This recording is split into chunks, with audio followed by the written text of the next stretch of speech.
우리에게 주신 하나님 말씀은 시편 13편 말씀을 보도록 하겠습니다.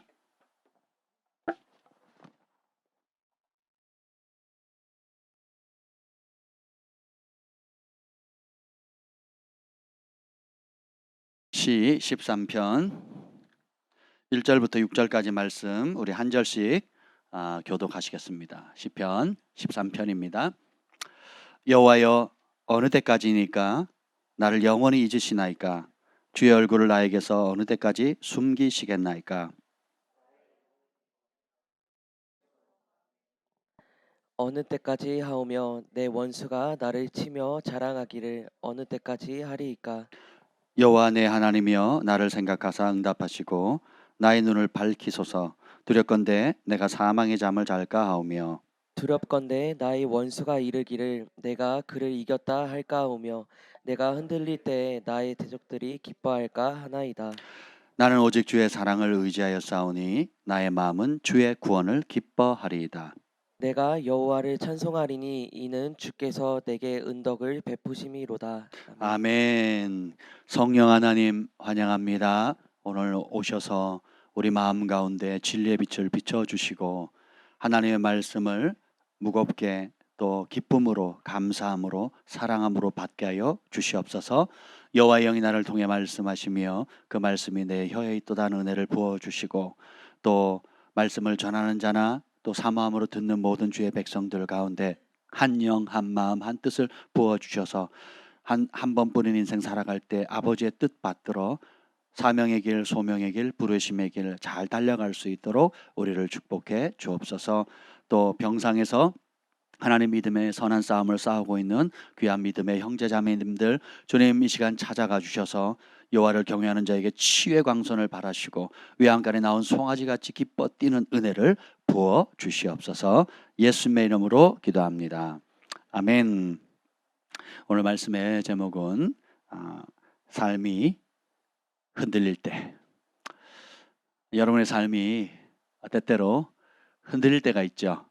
예, 건강 때문에, 관계 때문에, 혹은 재정 때문에, 무엇보다도 뭐 그런 외적인 환경보다 내 마음에 여러 가지 이해하지 못하는 것들 때문에 이 마음이 흔들려 버리면 모든 게 무너지게 됩니다. 그래서 원수마귀는 끊임없이 마음을 공격하죠. 욥의 삶을 보면 욥이 하나님께 온갖 축복을 받습니다. 여호와를 경외함으로. 그런데 사단이 하나님을 도전장에 내밀고 그리고 하나님께서 자신감을 가지고 한번 시험해보라라고 욥에게 허락을 하죠. 기억하세요. 사단이 세상을 주관하는 게 아닙니다. 하나님의 모든 것을 통치하십니다. 우리의 삶의 모든 영역이 하나님의 손 안에 있습니다. 그래서 우리는 그것을 알게 되면 안정감을 얻게 되는 거거든요. 그래서 사단이 시험을 할 때 두 부류로 확 나눠지죠. 집을 잃어버리고 또 자식들이 죽고 몸의 건강을 잃었을 때에 아내는 어떻게 반응을 합니까? 우리가 삶의 환경이 흔들려 버릴 때 진짜 무엇을 의지하는가가 드러나거든요. 내 뜻대로 안 될 때, 그리고 나는 열심히 하고 있고 나는 잘하고 있다고 생각하는데 정작 그것이 현실로 빵 부딪혔을 때 얘 모습과 내가 이전에 잘하고 있다고 생각하면서 결단했을 때 모습이 갭이 동일하면 좋은데 동일하면 그 사람은 복을 받는 겁니다. 근데 그것이 다르다고 느낄 때 이 다름을 깨닫는 것도 은혜입니다. 왜 그럴까요? 그 영역에 있어서는 내가 모래 위에 집을 짓고 있었구나라고 깨닫는 거죠. 욥의 아내는 욥을 사랑했고 또 욥이 하나님을 경외하니까 같이 제사 드리고 예배하고 하나님 말씀 따라 순종하는 삶을 살았어요. 그런데 정말 자기 하나님이 주신 축복 때문에 삶이 안락하고 고아들도 돕고 과부들도 돕고 또 그 도시에서 명망 있는 존경받는 남편을 두고 얼마나 행복했겠습니까? 근데 막상 내 삶의 안락함과 평안함을 주는 여러 요소들이 하나 둘씩 무너지기 시작하고 심지어 마지막 보루였던 남편마저 병에 걸렸는데 그 병을 도대체 이 병이 이 병을 해결해갈 방법이 없는 것처럼 보이는 거죠. 그때 따라합시다. 본심이 드러난다. 그때 본심이 드러나요. 욥의 아내는 어떻게 합니까? 그런 하나님을 욕하고 죽으라 그러거든요. 한번 생각해 보세요. 욥의 그 사건이 있기 전까지 평생토록 복을 주신 분이 누굽니까? 하나님이죠. 우양가축의 복을 주시고 다산의 복을 주시고 또 그 도시에서 존경받는 그리고 많은 사람들을 베풀고 나눠줄 수 있는 그 복, 그리고 그 혜택을 누릴 수 있는 복을 주신 분이 누구예요? 하나님이에요. 주신 분이 하나님이세요. 그런데 이해되지 않는 상황. 자, 복을 받은 기간이 많아요? 아니면 고통을 받는 시간이 많아요? 복을 받았던 시간이 많죠. 행복했던 시간이 많아요? 힘겨운 시간이 많아요? 행복했던 시간이 많아요. 근데 우리 인간은 누구나 간사합니다. 당장 아무리 내가 지난 30년, 40년, 50년 행복을 누렸다 할지라도 지금 이 시간, 이 순간 불편함이 있죠. 그러면 과거에 30년, 40년, 50년 여러분의 나이만큼 행복했던 시간 기억나요, 안 나요? 안 납니다. 감사했던 시간 기억나지 않아요. 그리고 주님을 만나고 주님이 은혜 주셨고 기적을 베푸셨고 치유하셨고 공급하셨고 온갖 것들을 해주셨는데 그런 것보다 지금 내가 겪고 있는 마음의 갈등, 아픔, 내 뜻대로 되지 않는 것이 크게 여겨진다는 거죠. 왜 그러냐? 우리의 마음의 본심이 드러났다는 거예요. 이 본심의 안정감이 하나님께 있느냐? 아니면 하나님이 주시는, 아니면 내가 원하는 것이 채워질 때, 내가 원하는 방법, 재정, 관계, 위치, 영향력이 채워지는 그 일에 하나님 주신 복에 내 만족이 있는가가 드러나는 겁니다. 욥의 아내는 결국은 무엇을 더 사랑했습니까? 하나님을 사랑해요? 하나님 주신 복을 사랑합니까? 복을 사랑하는 거거든요. 그랬더니 결국은 어떻게 합니까? 남편마저 온몸을 기왓장으로 긁어야 될 정도로, 그리고 자식을 잃었죠. 엄마는 자녀가 이러면 눈이 뒤집어집니다. 엄마들은 자식이, 아버지도 마찬가지죠. 그 이태원 참사도 그랬고 세월호 사건도 마찬가지죠. 그게 정말 안타깝고 우리가 평생 마음의 슬픔을 다해야 될 일이지만 그것을 정부 탓으로 돌릴 수는 없죠. 그걸 특히 이태원 사태 같은 경우는 그걸 정부 탓으로 돌린다면 여러분 나라가 운영이 되겠습니까? 교통사고 난 걸 정부 탓으로 돌릴 수 있습니까? 비행기 사고 난 걸 정부 탓으로 돌릴 수 있겠냐고요. 네. 여러분이 사기당한 걸 정부 탓으로 돌릴 수 있겠습니까? 삶의 크고 작은 문제가 빠방 터질 때마다 다 정부 탓이고 대통령 탓이라고 돌릴 수 있겠습니까?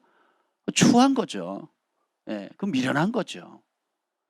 아픈 것은 아픈 것이지만 그 원인을 환경 탓으로, 사람 탓으로 돌린다는 것은 무책임한 것이고, 예, 그것은 인생을 책임 있게 살아가는 삶의 태도가 아닌 것입니다.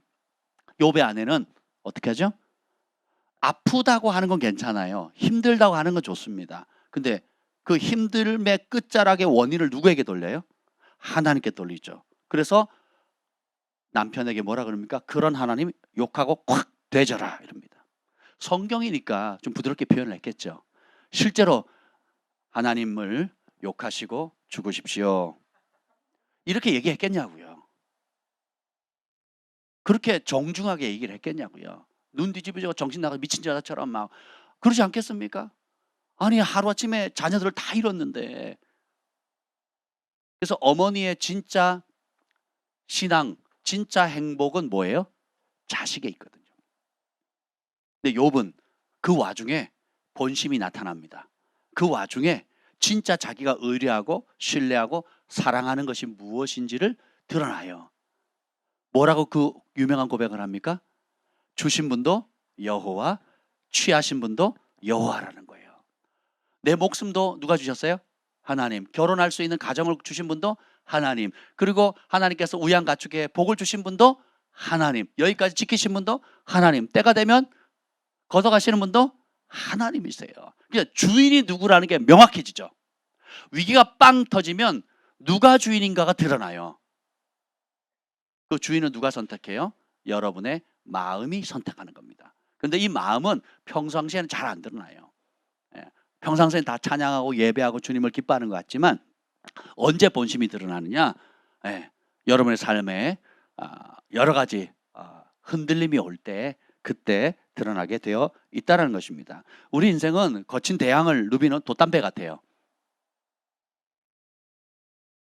바닷가에 가보면 햇살이 짱짱해서 정말 아름다운 때도 있고, 어떤 날은 폭풍이 불어쳐가지고 그 바닷가에 있는 사람들을 파괴하거나 사람을 삼켜먹는 그런 때도 있고, 배가 띄어서 그 바닷속에서 무한한 자원들, 큰 고기들이나 참치 한 마리가 얼마입니까?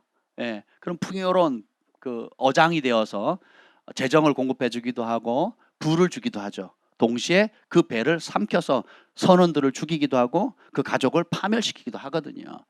그러니까 우리 인생은 끝도 없는 예측할 수 없는 그런 상황이 계속 이어진다라는 것입니다. 그런데 상황에 행복을 두면 여러분은 평생 바람에 부는 갈대와 같습니다. 상황과 여러분이 하나님이 아닌 다른 것에 초점을 두기 시작하면 언제든지 흔들리게 돼요.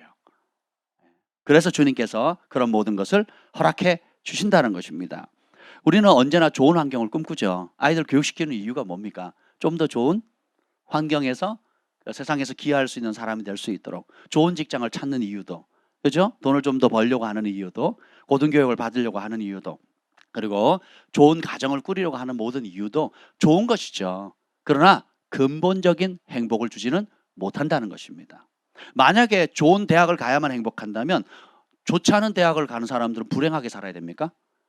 만약에 돈을 많이 벌어야 산다고 한다면, 행복을 살 수 있다 그러면 저와 여러분 같이 돈을 적게 버는 사람들은 불행해야 되는 거죠. 그렇지 않습니까? 만일 외모가 출중해야만 행복을 누릴 수 있다라고 생각한다면 외모가 저희와 같이 평범한 사람들은 불행해야 되는 거죠. 만약에 자기 사업을 가지고 있을 정도로 좀 여유가 있는 사람만 행복할 수 있다면 그 직장인 월급쟁이들은 얼마나 불행하겠습니까? 혹은 그 알바생들은 얼마나 불행하겠어요. 근데 인생은 그렇지 않거든요.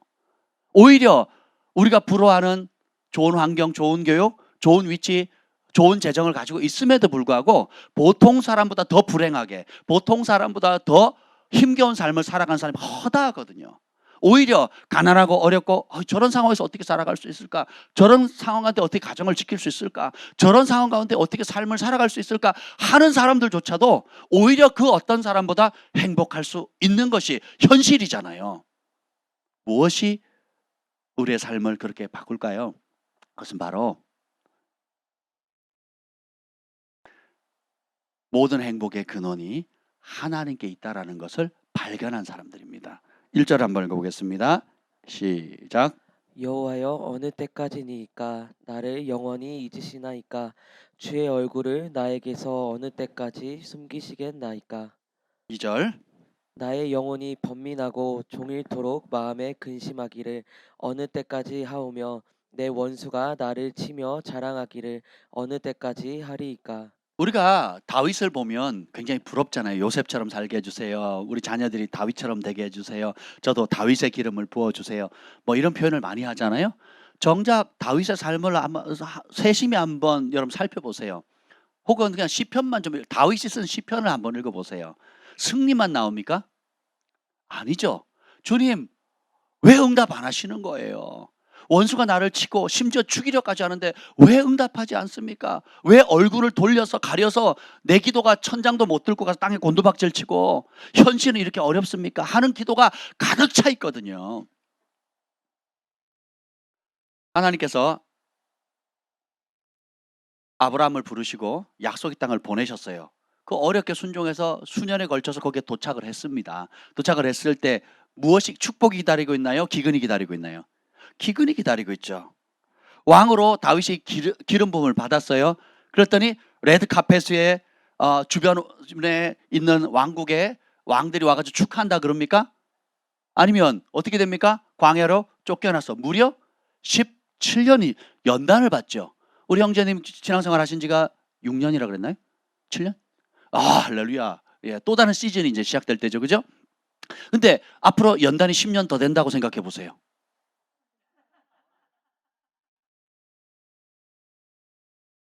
이제 7년밖에 안 했는데 다윗에게 만약에 네가 쫓기는 삶을 지금 3년 했는데 3년에 죽겠습니다. 어느 때 갑니까? 어느 때 갑니까? 그랬더니 이제 3년 지났는데 하나님 그러시는 거예요. 아직 14년 남았다. 이러면 얼마나 절망스럽겠어요. 우리는 시간이 지나면 뭐가 해결될 것 같고 이만큼 해왔으니까 뭔가 해결될 거라고 생각하죠. 착각입니다.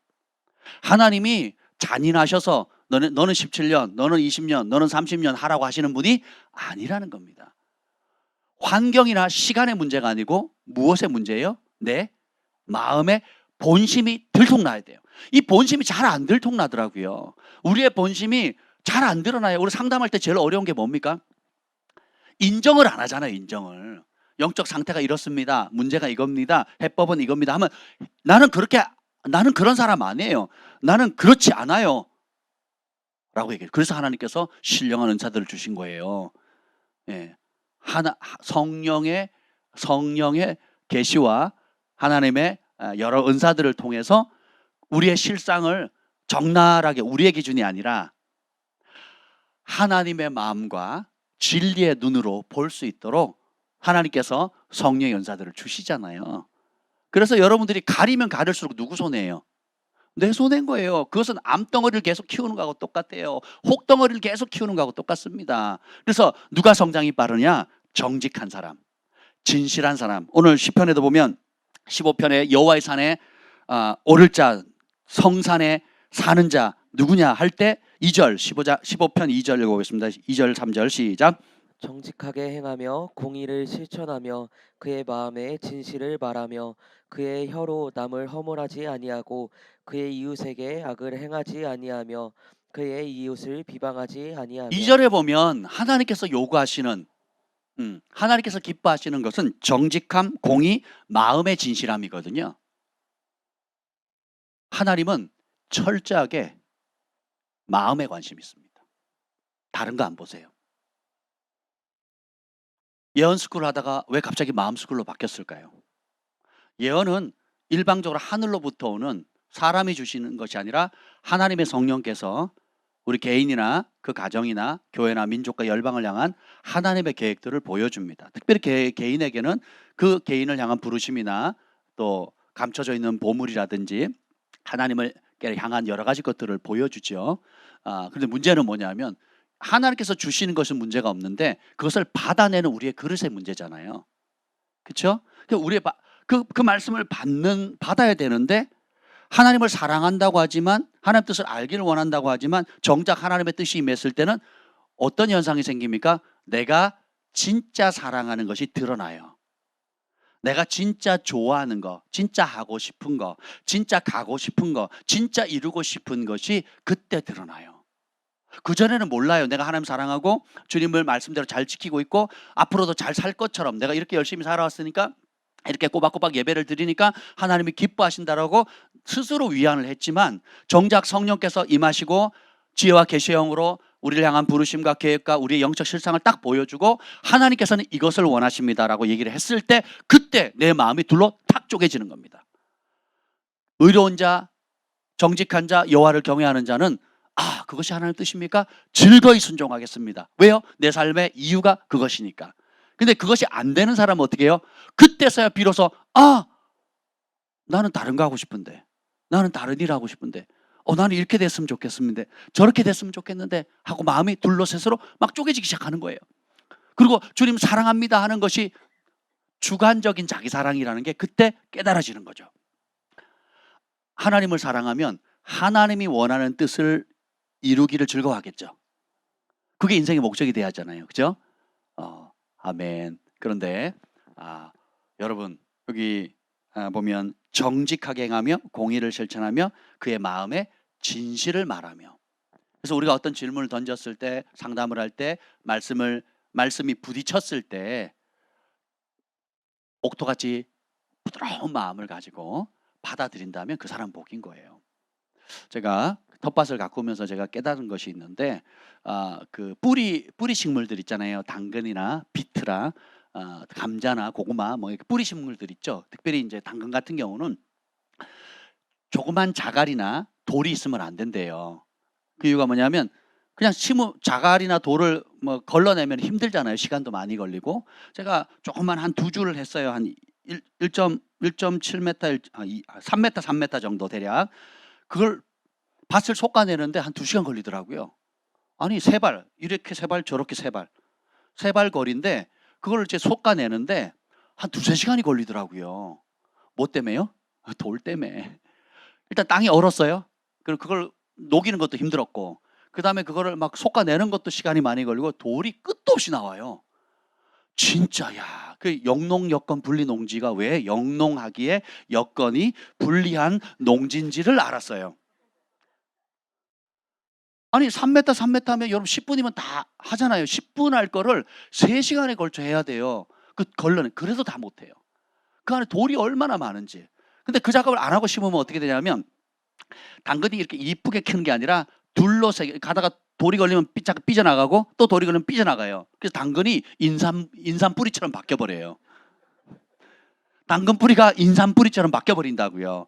그리고 혹시 또 안 맞으면 이게 갈라져 버려요. 그러니까 뽑았는데 당근이 갈라져가지고 상품성이 확 떨어지는 거죠. 그렇게 되는 겁니다. 그래서 이게 농사의 원리나 우리가 영원히 성장하는 원리가 똑같습니다. 씨 뿌리자의 비유처럼 우리가 욕심을 가지고 많이 뿌리는 것보다 뭐가 중요하냐? 토양을 잘 가꾸는 거예요. 이 밭에 우리가 생각하지 않는 여러 자갈들, 돌들이 있어요. 작은 것도 있고 큰 것도 있고 바위 같은 것도 있거든요. 이제 그것이 미움일 수도 있고 욕심과 탐심일 수도 있고, 또 내가 처리되지 않은 여러 가지 트라우마, 상처들도 있을 수 있어요. 또 기타 내가 사랑하는 죄들, 내가 집착하는 것들, 하나님과 일치하지 않는 나의 나의 꿈과 비전으로 포장한 나의 탐심과 욕심들일 수 있거든요. 예, 이런 것들이 우리는 잘 몰라요. 그래서 하나님께서 인생의 여러 상황들을 통해서 깨닫게 해주시는 겁니다. 원수마귀가 우리가 하나님 뜻대로 가지 않으면 틈을 보거든요. 그 틈을 통해서 공격을 하는 겁니다. 질병으로, 가난으로, 관계에 어그러짐으로. 그럼 하나님 그걸 다 아셔요, 모르세요? 아시는데 내버려 두세요. 왜요? 여러분, 애들 보고 사탕 먹지 마라, 초콜릿 먹지 마라, 밤에 양치질 해라. 그걸 들어요, 안 들어요? 안 듣죠. 우리 주한이 경환이요, 어릴 때요, 사탕 먹고 초콜릿 먹긴 좋아하죠. 양치라 그러면 입 꽉 다물고 잡니다. 입 꽉 다물고 자요. 그러면 잔인한 어머니께서 어떻게 하십니까? 입을 벌려요. 강제로 벌려요. 그리고 치약을 묻혀 칫솔을 넣습니다. 그리고 처음에 울고 난리도 아니죠. 막 난리도 아닌데 합니다. 그 다음날 또 울어요. 한 일주일만 해보세요. 알아서 입 벌립니다. 딱. 우리 소망이 입이 굉장히 비싼 입이거든요. 병원에 보냈더니, 치과에 보냈더니 그냥 바로 그냥 몇십만 원 그냥 그 자리에서 날려버리더라고요. 아니, 할머니하고 보냈더니 우리 허락도 안 받고 그냥 바로 막 뽑고 처리하고 해가지고, 그래서 소망 입이 벌써 수백만 원이 들어간 거예요. 소망 입이. 정말 여러분 소망이 생기죠. 우리의 본성은 싫어하거든요. 싫어. 근데 보세요. 싫어하는 이것은 좋아하고, 그걸 내버려두면 어떻게 됩니까? 평생 고생하잖아요. 그래서 뜨거운 거 손대지 마라 해도 애들이 고집을 피우면 한 번은 어떻게 돼요? 손을 대게 하시거든요. 부모가 좋아서 대게 하는 게 아니잖아요. 그죠? 스스로 뒤어보면 어떻게 해요? 뜨겁구나, 물집이 생기구나, 심지어는 심하면 흉터가 남아서 평생 지울 수 없는 상처가 되기도 하는구나. 그래서 그러면 이게 부모 잘못이에요? 아니면 고집 피운 애기 잘못이에요? 고집 피운 자식들 잘못이거든요. 하나님도 그와 같다라는 겁니다. 그래서 여러분들이 어떤 사람이 복이 있느냐? 여호와를 경외하는 자가 복이 있고 그의 계명을 따라 삽니다. 크게 즐거워하는 자가 복이 있다는 거예요. 다시 말하면 내가 하나님 말씀을 사랑함으로 온종일 주의 말씀을 묵상하나이다. 온종일 주의 말씀을 읊조리나이다. 그리고 하나님의 말씀이 내 삶의 최고의 행복이라는 걸 발견한 사람이 복이에요. 그럼 이 사람은 주야로 이 말씀을 묵상하겠죠. 그리고 그 말씀의 비밀을 보물찾기 하듯이 찾겠죠. 찾으면 어떻게 해요? 순종함으로 그 말씀 안에 있는 축복을 누리겠죠. 이 말씀을, 이런 복을 날마다 경험하면 하루하루가 얼마나 축복이겠어요. 하루하루가 얼마나 기대가 되겠어요. 하루하루가 주님과 동행하는 것이 얼마나 행복이 되겠습니까? 근데 요거 싹 제껴놓고 세상 방식, 내 욕심대로 우리 중고등부 애들은 어떻게 해요? 뭐 교회도 뭐 필요 없어요. 학교 가면 누구 말 듣는 거예요? 선생님도 필요 없어요. 부모 말도 필요 없어요. 사춘기 때 뭐예요? 친구가 최고거든요. 친구들이 따돌림 받기 싫어서 같이 욕하는 거예요. 친구들한테 잘 보이려고 하나님이 미워하는 것들, 그런 노래 부르고 그런 춤추고 못 볼 거 보고 못할 짓을 하는 겁니다. 누구한테 잘 보이려고? 친구들한테 친구들 잃지 않으려고. 그들의 우상은 뭐예요? 친구거든요. 사람이거든요. 이것도 겪어야 될 과정 중에 하나이지만 보세요. 그러다 결국은 친구한테 배신당하고, 그리고 내가 그 친구들한테 어울리려고 같이 욕했는데 어느 순간 다른 친구들이 나를 욕해요. 내가 욕한 그대로 욕을 먹죠. 내가 이 무리에 들어가기 위해서 저 친구 따돌리려고 해서 같이 따돌렸는데 어느 순간 내가 따돌림을 받고 있는 거예요. 그러면 이게 10대 때만 그렇습니까? 직장 생활에도 똑같은 현상이 있죠. 그리고 결혼해도, 가정을 이루어도, 심지어 교회 안에서도 우리가 말씀으로 하나님의 사고방식으로 바꾸지 않는 이상, 바뀌지 않은 영역, 저 온전히 회개하지 않은 영역은 똑같은 심은 그대로 거두는 역사들이 있게 된다는 겁니다. 그래서 이걸 빨리 깨달으면 어떻게 돼요? 여호와의 말씀을 크게 즐거워하는 거예요. 그 말씀을 사랑하는 겁니다. 그 말씀이 보물이다, 보석이다, 여호와를 경외함이 나의 보배입니다 라고 하는 것을 발견하는 것이 축복이에요. 그리고 그렇게 말하고 그렇게 행동하고 하면 그런 복을 받습니다. 그리고 인생의 목적을, 하나님이 가장 기뻐하는 것이 무엇인가를 날마다 찾는 것, 그리고 그 뜻 안에 순종하는 것, 하나님 나를 이 땅에 보내신 그 부르심의 소명을 따라 사는 것, 야, 이게 행복이구나. 이것이 진짜 내가 행복하고, 진짜 내가 사랑하는 남편과 아내가 행복하는 길이고, 진짜 내 목숨보다 소중한 내 아들, 딸들이 행복할 수 있는 길이구나. 이걸 발견하는 게 복이에요. 아멘.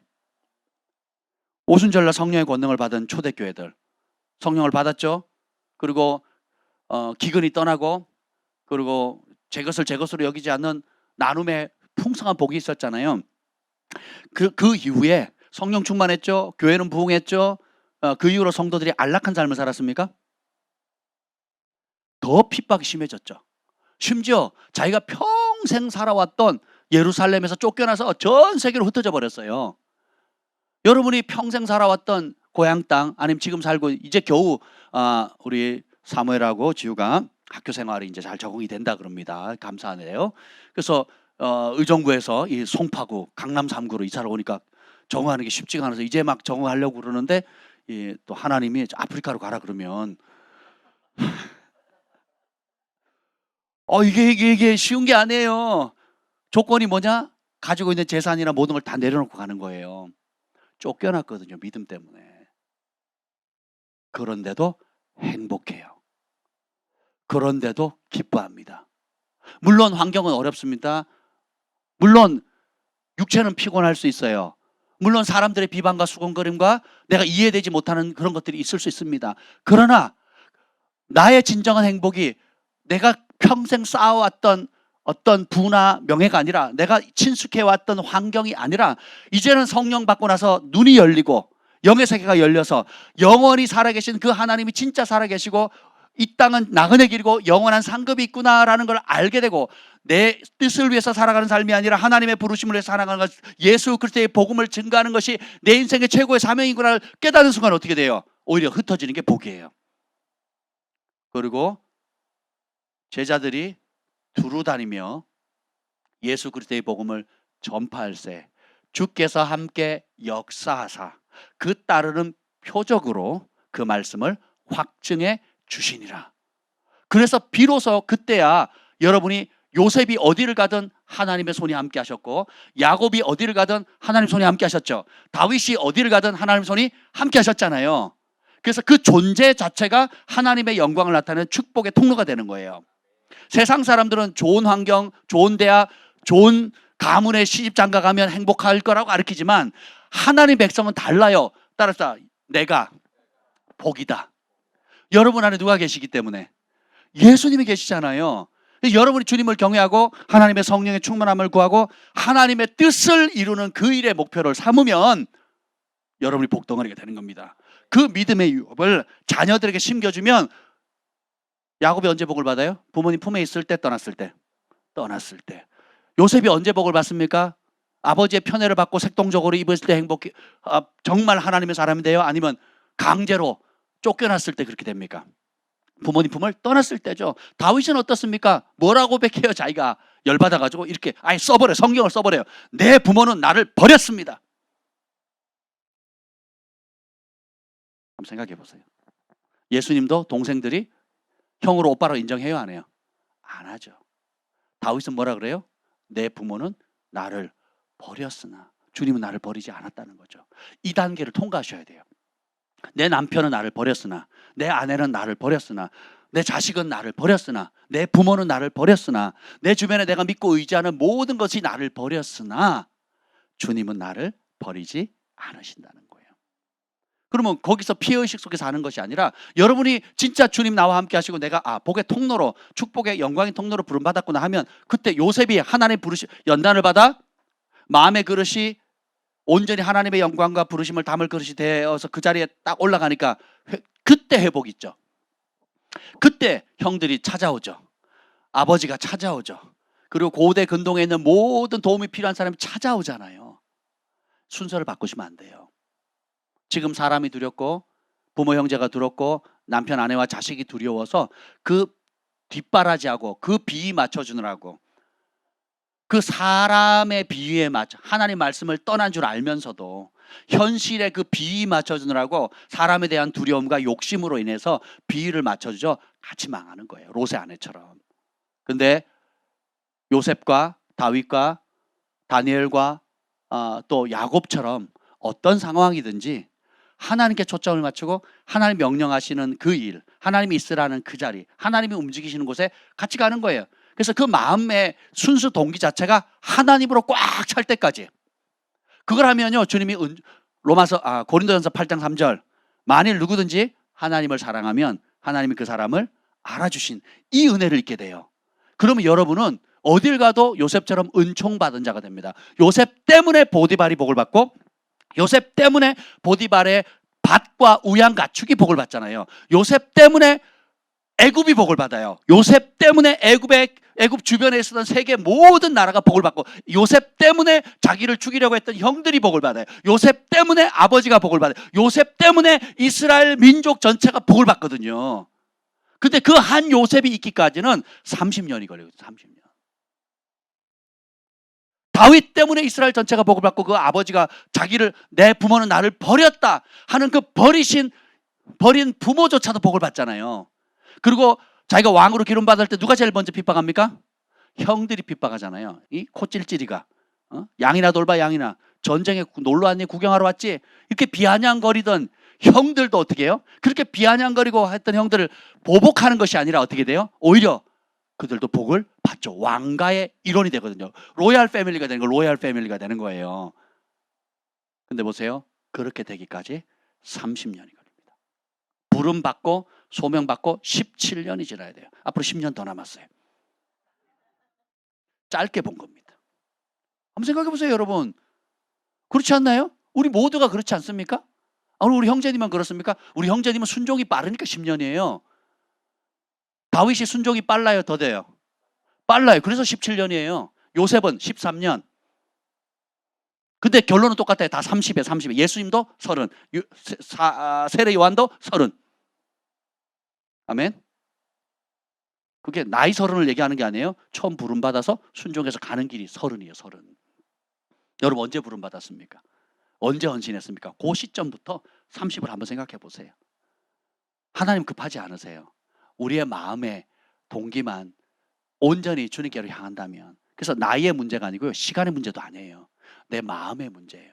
그래서 주님은 상하고 통해하는 심령을 기뻐하신다 그랬잖아요. 왜 상하고 통해할까요? 하나님 나 억울해요. 이게 상하고 통한 말이 아니에요, 여러분. 그건 분노지. 그건 자기 의죠. 상하고 통해하는 마음 뭐예요? 하나님의 진리의 말씀을 깨닫고 보니까, 예수님의 말씀 복음을 깨닫고 보니까, 하나님의 부르심을 깨닫고 보니까 헛살은 거예요. 엉망인 거예요. 내 마음대로 산 거예요. 내 욕심 따라 산 거예요. 이게 이 분기점이 일어나야 돼요.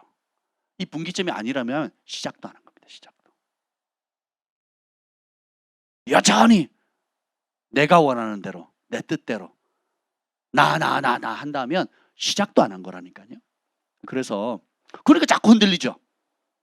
뭐 하나 툭 건드면 흔들려요. 뭐 하나 툭 건드면 뭐 하나 툭 건드면 정신이 없는 거예요. 정신이 없는 거예요. 그래서 옆에서 보면 불안하는 거예요.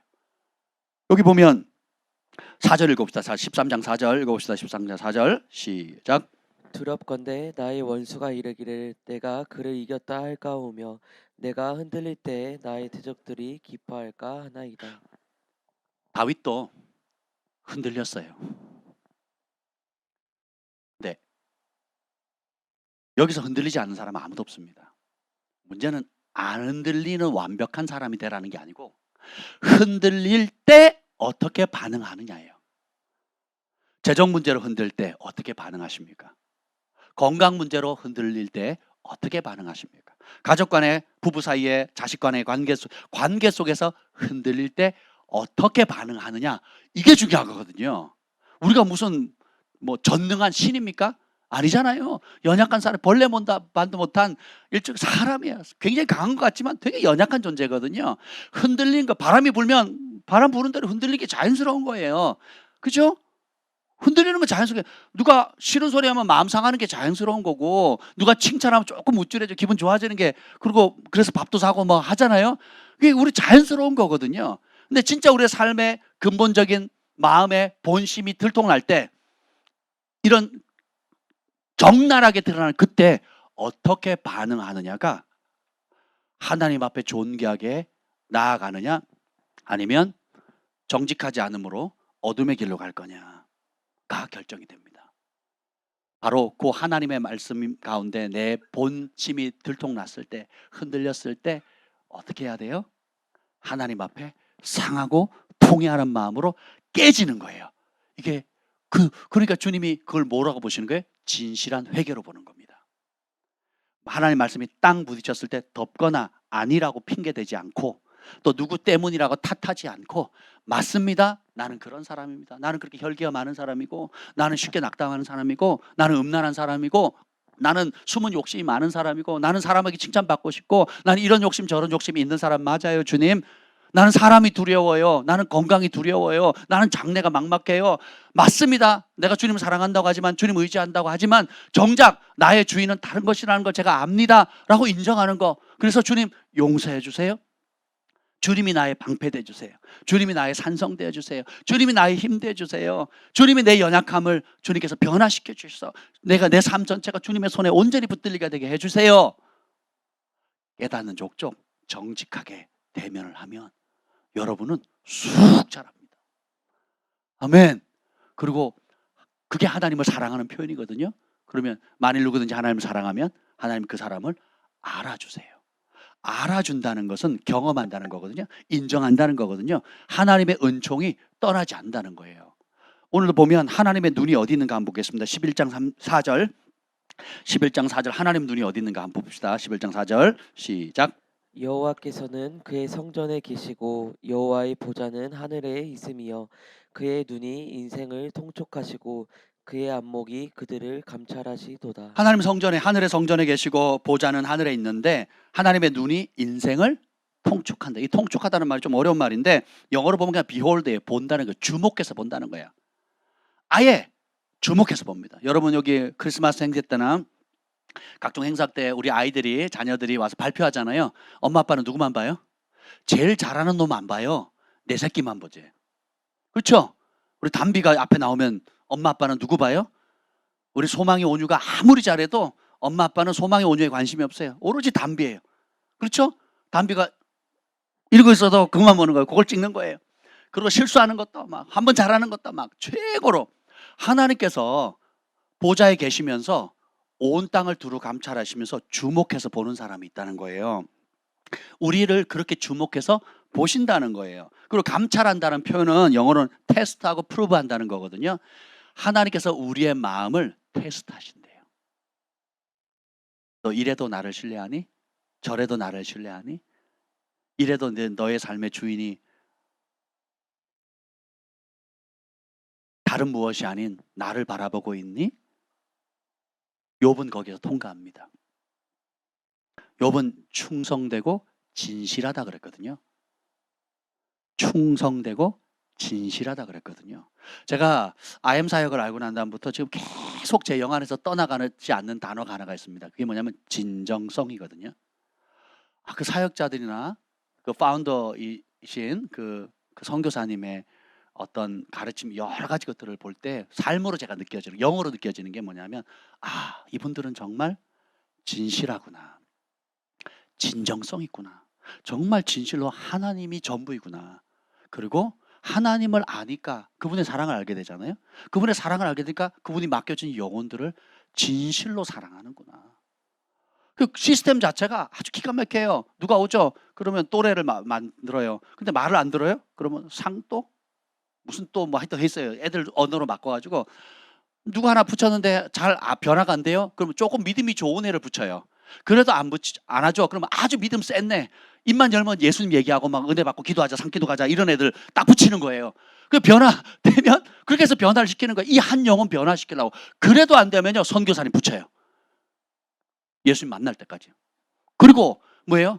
고비 캠프를 열어서 오게 하고 그 다음에 한다살 열어서 2박 3일 동안 집어넣고 그래도 안 되면 일주일 캠프, 그래도 안 되면 3주 캠프, 그래도 안 되면 언제까지? 예수님을 그 한 영혼이 만날 때까지. 그런데 그런 모든 프로그램이 어떻게 만들어졌냐? 가만히 보면 하루아침에 뚝 떨어진 게 아니에요. 요 한 영혼 변화시키려고 하다 보니까 요러면 한 번 해서 안 되네, 두 번 해서 안 되네, 세 번 해서 안 되네, 그럼 네 번째까지. 그리고 개인으로 안 되네, 그럼 단체로 하지 뭐. 계속 이렇게 만들어가는 게 그 영혼 살리려고. 이 진정한 마음, 진실한 마음, 정말 그 영혼을 사랑하는 마음이 시스템을 만들어버린 거예요. 시스템에 사람을 집어넣은 게 아니라 사람을 변화시키려고 하다 보니까 그런 여러 가지 장치들과 프로그램과 컨텐츠가 만들어진 겁니다. 놀랍더라고요. 하나님이 그런 단체를 안 기뻐하실까요? 그런 사람을 안 기뻐하겠습니까? 오늘 여기 보면 하나님이 감찰한다는 거면 마음을 테스트하신다는 거거든요. 5절 읽겠습니다. 5절, 11장 5절 시작. 여호와는 의인을 감찰하시고 악인과 폭력을 좋아하는 자를 마음에 미워하시도다. 하나님께서 의로운 사람 더 주목해서 보시고 악인과 폭력을 좋아하는 자는 마음에 미워하신대요. 그러니까 언어 폭력, 실제로 또 육체적인 폭력, 또 성적인 폭력, 기타 온갖 여러 가지 폭력들 있잖아요. 이런 것들 폭력을 행하는 걸 하나님이 싫어하신대요. 우리가 하나님을 알아가게 되면 하나님이 좋아하는 거 좋아하게 되고 하나님이 싫어하는 거 싫어하게 됩니다. 제가 주님을 만나지 않았으면 저도 굉장히 폭력적인 성향을 발휘했을 거예요. 뭐 저를 모르시는 분은 뭐 모르겠어요. 제가 또 거칠다 이렇게 얘기하는 사람들도 있을 거예요. 근데 제가 자라온 배경을 보신 분들을 보면 저는 성자가 된 겁니다. 지금 성자라는 뜻이 아니라 제가 자라온 환경에 비하면 저는 진짜 저를 아는 사람은 완전히 다른 인간이 된 거예요. 진짜 다른 인간이 돼버린 겁니다. 보세요. 서울에서 궁궐안에서 공주님 대우받고 자란 사람하고 시골에서 보통 사람도 아니고 백정으로 자란 사람. 저희 선후배는 전부 다 깡패예요. 전부 다 깡패. 우리 검도부, 육상부 전부 다 깡패들. 네. 그리고 태백의 두 조직의 수장들. 그리고 경찰도 손 못 대는 사람들. 대낮에 남의 집 도둑질하고 강간하고 그 경찰서 가는 게 제 검도부 후배였어요. 한 해 후배. 제가 맨날 두들겨 패던. 검도 못한다고 방망이로 두들겨 패던 그 아이가 경찰에 잡혀갔거든요. 그런 환경이었다고요. 네. 그리고 아버지는 또 얼마 한잔 하시면 또 얼마나 막 집안을 뒤집고 난리가 나겠습니까? 제가 부모님 이혼하시라고 그리고 따로 사시라고 했던 이유가 어머니 목숨이 위험하니까. 목회자가 된 이후에 캐나다에서 있다가 한국에 왔을 때 그 상황을 보고는 어머니 생명 보존을 위해서라도 그렇게 하자고. 목회자가 할 정도면 얼마나 심각했겠냐고요. 그걸 어릴 때부터 지금까지 제 나이만큼 보고 자랐거든요. 제 나이만큼. 네. 그런데 보세요. 하나님 알아가니까 제가 어릴 때 마음의 맹세를 한 거예요. 네. 여러 가지 맹세를 한 것이 있습니다. 하나님 말씀을 깨닫는 대로 내가 절대로 주먹 쓰지 않으리라. 물론 몇 번 쓴 적 있어요. 저도 가끔 옛사람이 부활하거든요. 네. 근데 진짜 기적 같은 일이에요. 제가 주먹을 해서. 여러분 저한테 맞은 적 없잖아요. 그렇죠? 보세요. 근데 하나님 알아가면 벌써 언어가 바뀌고 생각이 바뀌고 인생의 목적이 바뀌고 그리고 하나님의 방법대로 내 삶이 변화되어 가는 걸 보잖아요. 그래서 내가 원하는 만큼 완벽한 수준은 안 될지라도 자라가는 과정 속에 있다라는 거.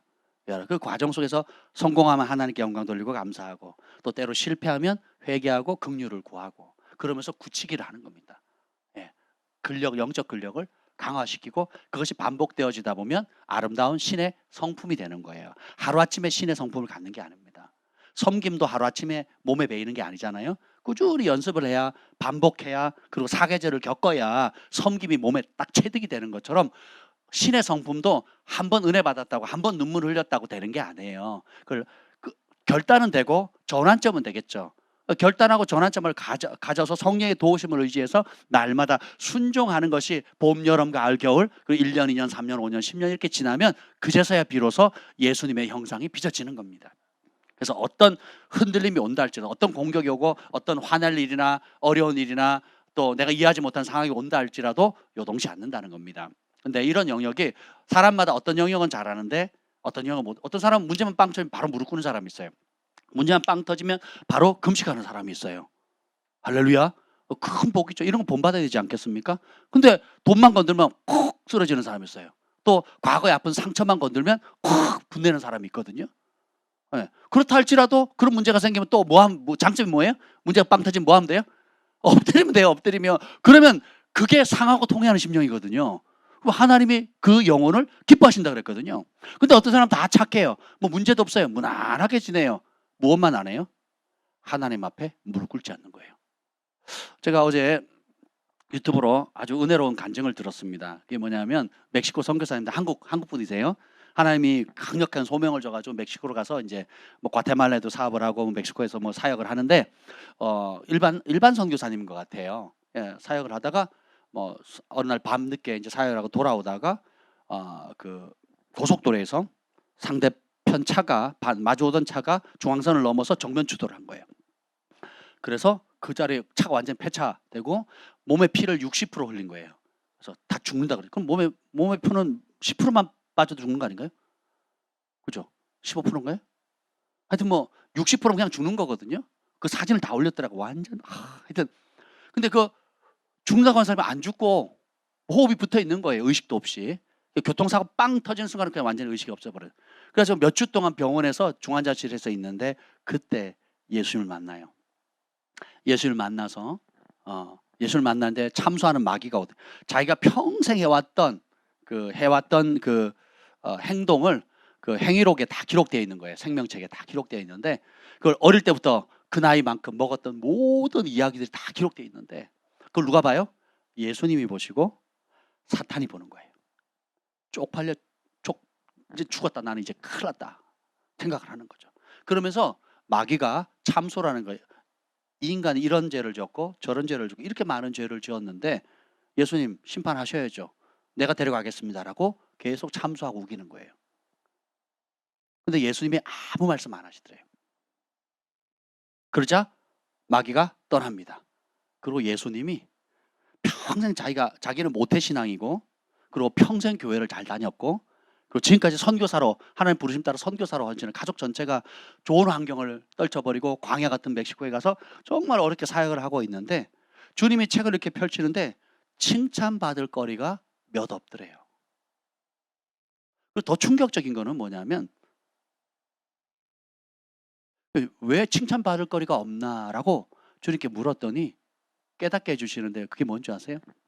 네가 모태신앙으로 교회 예배 다 빠지지 않고 찬양대도 하고 교사도 하고 여러 가지 것들을 아름답게 한 모든 것 마음의 동기가 뭐였니? 예수님 앞에서는 거짓말 못 하잖아요. 그 마음의 동기가 뭔지 아세요? 사람에게 칭찬받으려고, 사람에게 인정받으려고, 목사님과 교회 성도들에게 나는 이런 사람이에요, 이렇게 준수한 사람이에요 라고 인정받으려고 했다는 걸 주님 앞엔 속일 수가 없더래요. 그러니까 칭찬받을 거리가 많지 않은 거예요. 근데 그 와중에 자기는 기억도 안 나는데 주님께서 한 가지 칭찬할 거리를 딱 가져오는데, 그게 뭔지 아세요? 네가 네 인생에 가장 절망했을 때, 가장 힘겨웠을 때, 누구도 돕지 못했을 때, 절망해서 진짜 인생을 포기할 수밖에 없는 바닥에 쳤을 때 나에게 찾아온 거, 내 이름을 부른 거, 누구도 돕지 못하고 부모, 형제도, 친구도, 가족도, 남편도, 아내도 누구도 돕지 못할 때 그때 네가 나를 찾았지? 하면서 그걸 예수님께서 너무 소중히 보시더래요. 주님의 입장에서는 그게 너무 소중하다는 거예요. 수요일, 금요일, 주일 예배 한 번도 안 빠지면서 사람에게 잘 보려고 했던 그런 예배의 태도보다 전심으로 그 절망의 상황, 자타가 포기하는 절망의 상황에서 전심으로 주님을 찾는 그 한순간이 영원하신 하나님, 진리신 하나님 보시기에는 너무너무 소중하더라는 거예요. 와, 놀랍지 않습니까? 그리고 또 하나의 칭찬이 있는데 그게 뭐냐면 사람이 살 수 있는 유일한 길은 복음을 전하는 것밖에 없잖니. 그런데 네가 순종해서 나의 복음을 전하는 그거. 제가 좀 빵 하고 왔다 충격이 오더라고요.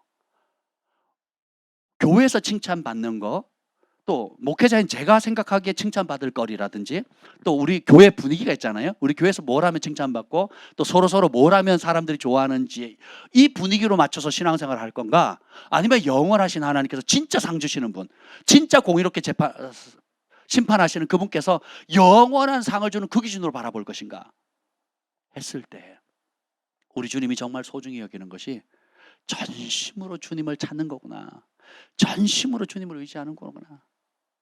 근데 모든 예배를 그렇게 드렸다면 얼마나 그 예배를 하나님 흡양하셨겠어요. 가정 예배든 기업 예배든 수요 예배든 또 여러분 혼자 드리든 우리가 함께 모여서 예배하든 모든 예배를 전심으로 주님을 찾았다면 내가 더 이상 주밖에, 주님 외에는 내가 의지할 자가 없습니다, 주님 외에는 나의 도움이 없습니다, 주님 외에는 나의 피난처가 없습니다 라는 그 마음으로 주님을 진짜 주님이 해답이십니다, 주님 밖에 없습니다 라는 마음으로 예배를 드린다면 우리 주님이 얼마나 기뻐하실까요? 그리고 사람이 살 수 있는, 사람이 행복할 수 있는 유일한 길은 하나님 주신 축복, 이 땅의 복을 받는 게 아니잖아요. 이 땅의 복을 많이 받는다 할지라도 예수 그리스도의 천국 복음, 진짜 십자가의 복음, 부활의 복음, 주님이 다시 오신다는 이 재림의 복음, 이 생명의 복음을 전파해야 되잖아요.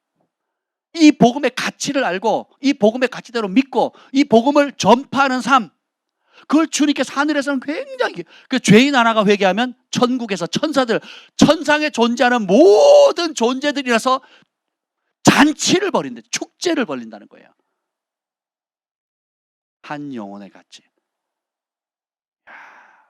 우리가 생각을 바꾸면, 그럼 그런 걸 바라본다면 지금 저와 여러분들이 섭섭해하는 거, 저와 여러분들이 하나님께 투덜거리는 거, 또 누구 때문에 원망하고 탓하는 게 의미가 있겠습니까? 여러분이 두려워하는 게 의미가 있겠냐고요. 진짜 두려워할 건 두려워하지 않고 두려워하지 말아야 될 것을 두려워하는 것이 보이지 않겠느냐고요. 그래서 진리를 아는 것이 중요합니다. 진리를 알면 자유케 되는 것입니다. 하나님의 마음이 계속 나오죠. 14편 2절 읽어보겠습니다. 14편 2절 시작.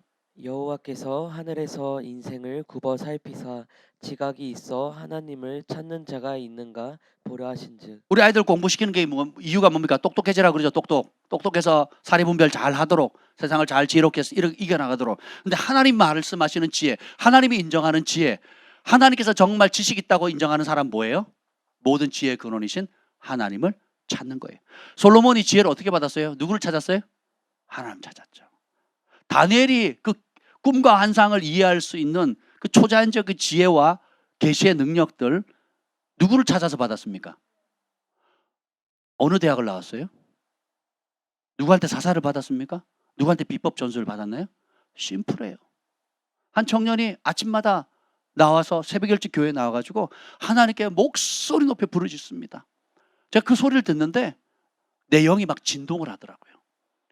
야, 사람들 어떻게 볼지 몰라도 하나님이 정말 기뻐하시겠구나, 하나님이 정말 이 부르짖음을 들으시겠구나. 제가 하나님, 저 부르짖음을 들어주십시오, 저 부르짖음을 하나님 받아주십시오. 저도 해결할 수 없고 누구도 해결할 수 없고 스스로도 해결할 수 없는데 그렇기 때문에 하나님 앞에 저 부르짖는, 아침마다 새벽마다 밤마다 부르짖는 저 부르짖음을 주님 들으시옵소서. 불쌍히 여겨달라고. 솔로몬이 공부 책 많이 읽어서 지혜를 얻은 게 아니잖아요. 다니엘이 물론 그런 것도 했지만 근본적인 지혜, 생명, 국가 흥망성쇠를 결정하고 사람을 살리고 영원하신 하나님을 기쁘시게 할 수 있는 그 지혜를 어떻게 받았습니까? 아주 심플하거든요. 주님 앞에 부르죠. 주님 앞에. 하나님을 찾았거든요. 여러분의 삶을 돌이켜보세요. 어떻게 문제가 해결됐는가? 어떻게 기적이 왔는가? 에셀이와 라임이 큰 축복이잖아요. 그 부부가 어떻게 그 아이를 얻었는가? 심플하잖아요. 하나님을 찾았거든요. 여러분의 위기의 때에 어떻게 그 문제가 해결됐습니까? 논리적으로, 이성적으로 차근차근 잘잘잘 해서 됐습니까? 아니면 어린아이 같이 단순하게 금식하고 부르짖고 주님 앞에 무릎을 꿇고 킹스키즈가 어떻게 그 위기의 때 회복되었습니까? 해답이 복잡합니까? 아니잖아요. 주님 앞에 밤이고 낮이고 무릎을 꿇으니까 하나님께서 원수막인 아이 뿌리째 그 킹스키즈를 뿌리째 뽑아서 날려버리려고 했거든요. 근데 하나님은 그 절망의 자리에 부르짖을 때 주님께서 은총 위에 은총을 그리고 또 은총 위에 은총을 부으셨지 않습니까? 우리는 우리가 끝났다고 생각할 때에 우리 힘으로 도저히 할 수 없다고 생각할 때에 그때가 바로 우리의 본심이 드러날 때입니다. 우리가 진짜 무엇을 의지하는가 드러날 때예요. 또 그 지혜로운 사람이 이렇게 합니다. 그때가 바로 하나님 앞에 항복할 때입니다. 아, 내 방식 이대로 안 되는군요. 내 계획 하나님과 다르군요. 내 욕심이었군요. 내 고집이었군요. 내려놓는 겁니다. 안 그러면 어떻게 돼요? 계속 흔들리는 거예요. 이 교회 가보면 될까? 저 교회 가보면 될까? 이런 직업 가져보면 될까? 저런 직업 가져보면 됩니까? 저 사람한테 붙으면 될까? 이 사람한테 붙으면 될까? 환경을 바꾸면 될까? 학교를 바꾸면 될까? 안 됩니다. 우리는 그렇게 해서 행복하도록 지어진 존재가 아니에요. 우리는 아주 심플합니다. 솔로몬이 정말 지혜가 필요할 때는 하나님 앞에 엎드렸죠. 모세가 어떤 문제든지 문제 생기면 하나님 앞에 엎드립니다. 다윗도 문제 생길 때마다 엎드리죠. 언제까지? 응답이 올 때까지. 그리고 엎드리면 무엇이 드러납니까? 내 속에 본심이 드러나요. 내가 진짜 어떤 상처를 가지고 응어려져 있는지 아직 풀지 못한 미움과 한맺힘이 무엇인지가 드러나거든요. 용서해야 되는구나. 쥐었던 거 내려놔야 되는구나. 그 상처로 인해서 권위자를 들이받고 미워하고 안 그런 척하고 잘하는 것 같지만 내 속에 권위자에 대한 분노가 가득하거든요. 그러니 권위자가 주는 축복을 못 받죠. 뿌리를 못 내리죠. 뿌리가 들려가지고 내 비위를 맞춰줄 지도자를 찾는 거예요. 나를 알아줄 누군가를 찾는 거예요. 그런 사람, 그런 친구, 그런 직장, 그런 환경을 찾는 거예요. 됩니까? 내가 바뀌지 않는 한 안 바뀝니다. 그러면 그걸 방치하면 진리의 사랑을 거부하기 때문에 거짓을 믿게 돼요. 거짓을 믿게 되면 열심히 배우나 진리에 이르지 못하는 겁니다. 그런데 주님께서 여호와의 산에 오를 자 누구라 그랬어요? 정직한 사람이라고 했거든요. 진실한 사람이라고 그랬거든요. 마음이 둘러 쪼개지지 않은 사람. 아, 하나님께 답이 있다. 하나님 말씀에 답이 있구나. 이 말씀 앞에 말씀을 거울 삼아서 나의 진짜 모습을 보자. 그리고 있는 모습 그대로 주님 앞에 나아가자. 여러분의 본심이 드러날 때 내가 끝났다고 생각할 그때가 바로 하나님 말씀 앞에 항복할 때예요. 예수님 앞에 무릎 꿇을 때입니다. 우리 마음이 온전히 하나님께 항복할 때 하나님은 그때야 비로소 하나님 되심을 나타내시기를 기뻐하십니다. 우리의 마음이 온전히 하나님께 항복할 때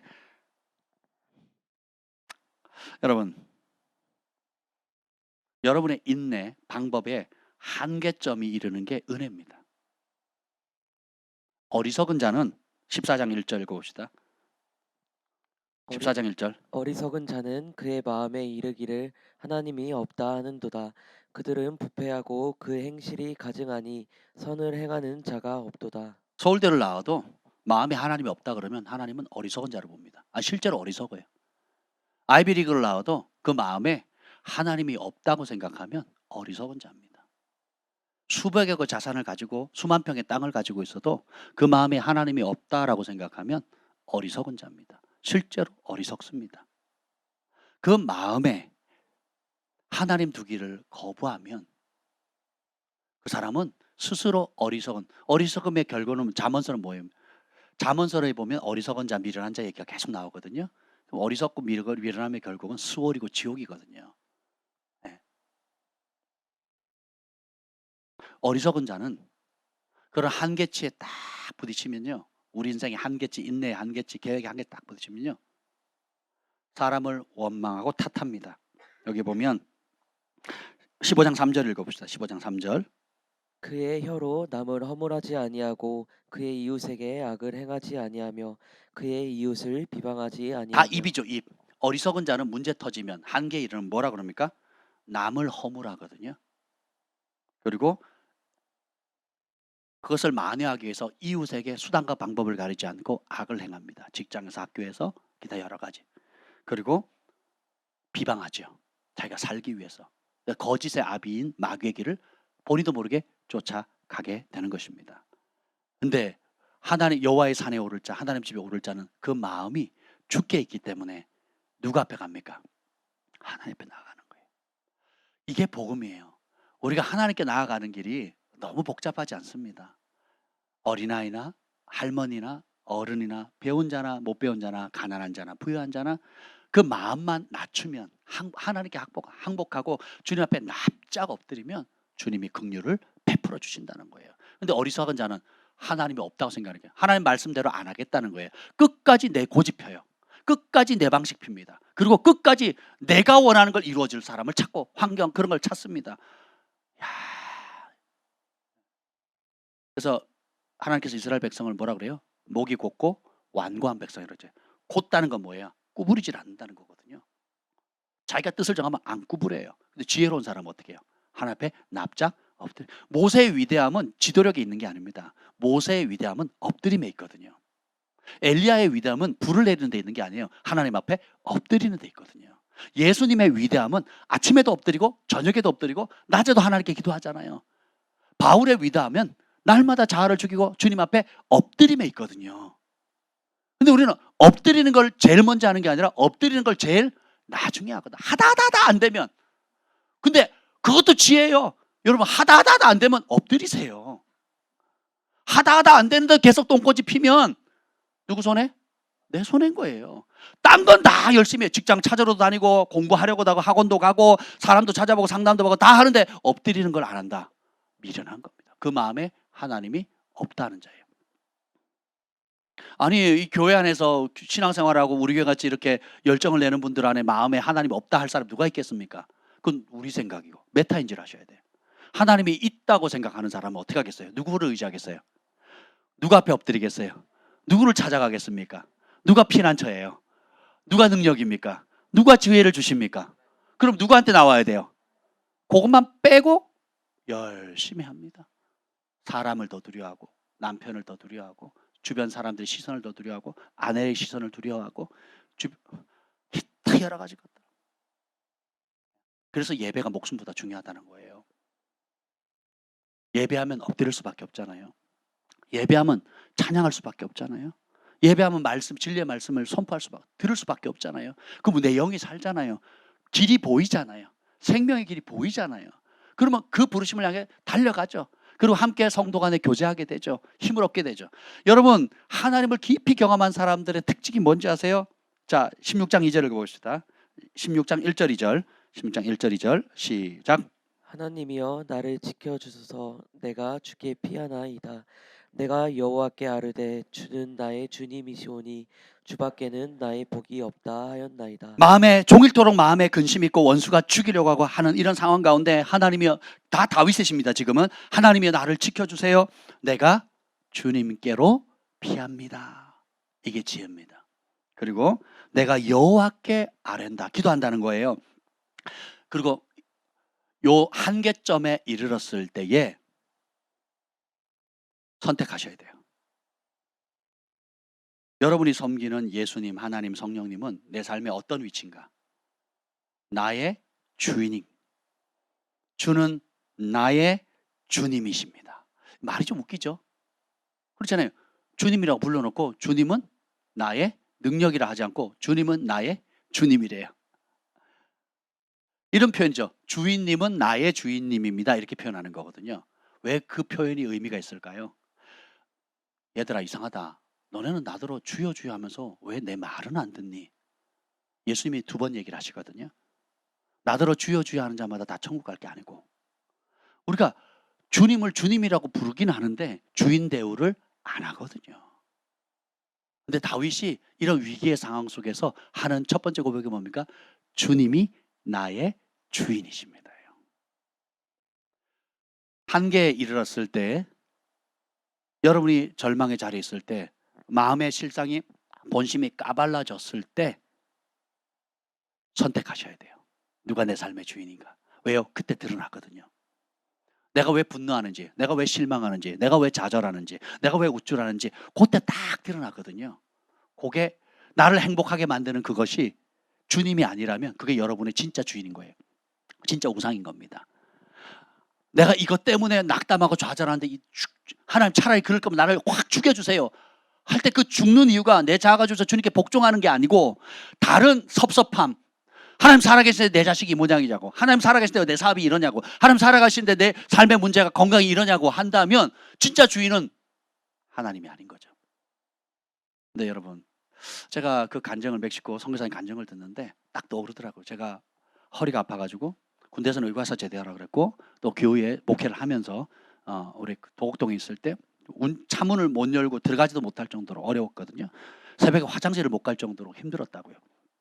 근데 이분이 그 절박할 때 주님을 찾았을 때 주님이 그걸 너무 소중히 여겼다고 그 말씀을 하는데 그 그림이 딱 떠오르더라고요. 제 마음에 딱 떠오르면서 제가 그 김포에 그 아파트에서 새벽에 화장실을 가야 되는데 침대에서도 못 자요. 이게 뭐라죠? 침대가 푹신푹신하잖아요. 그럼 이 푹신하게 허리 이걸 못 견디는 거예요. 그래서 바닥에 잤어요.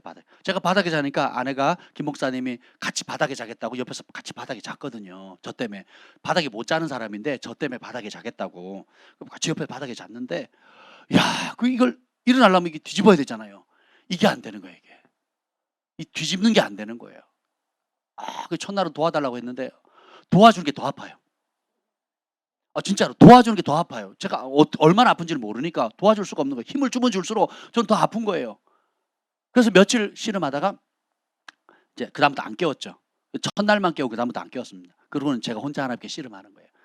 딱 바로 누웠다가 이게 뒤집는 요거 있잖아요. 요 뒤집는 요게 한 20-30분 걸리는 거거든요.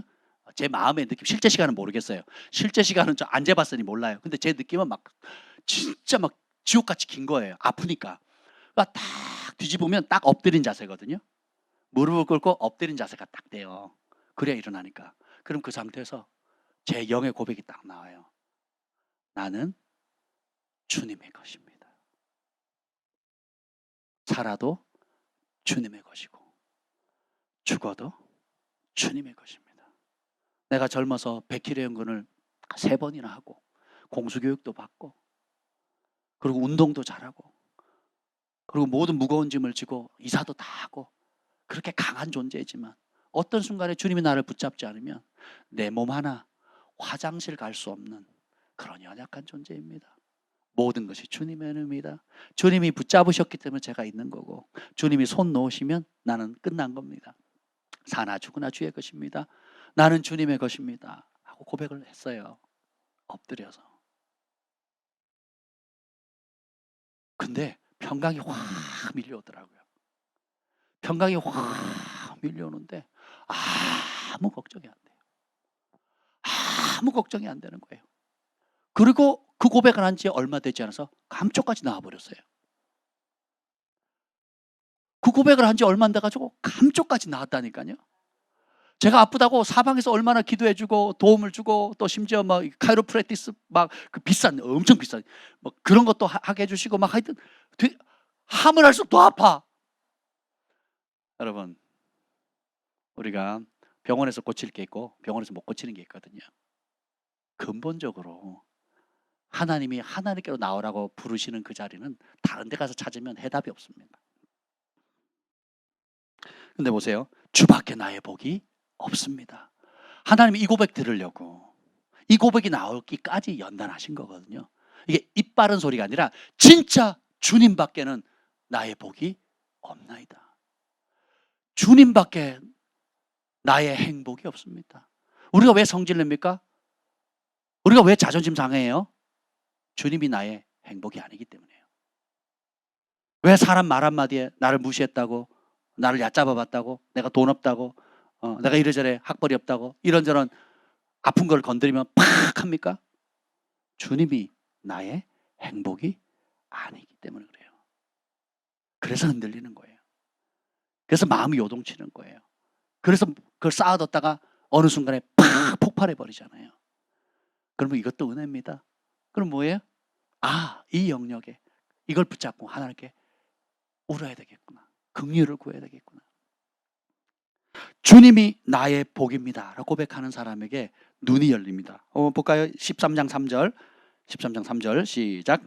여호와 내 하나님이여 나를 생각하사 응답하시고 나의 눈을 밝히소서.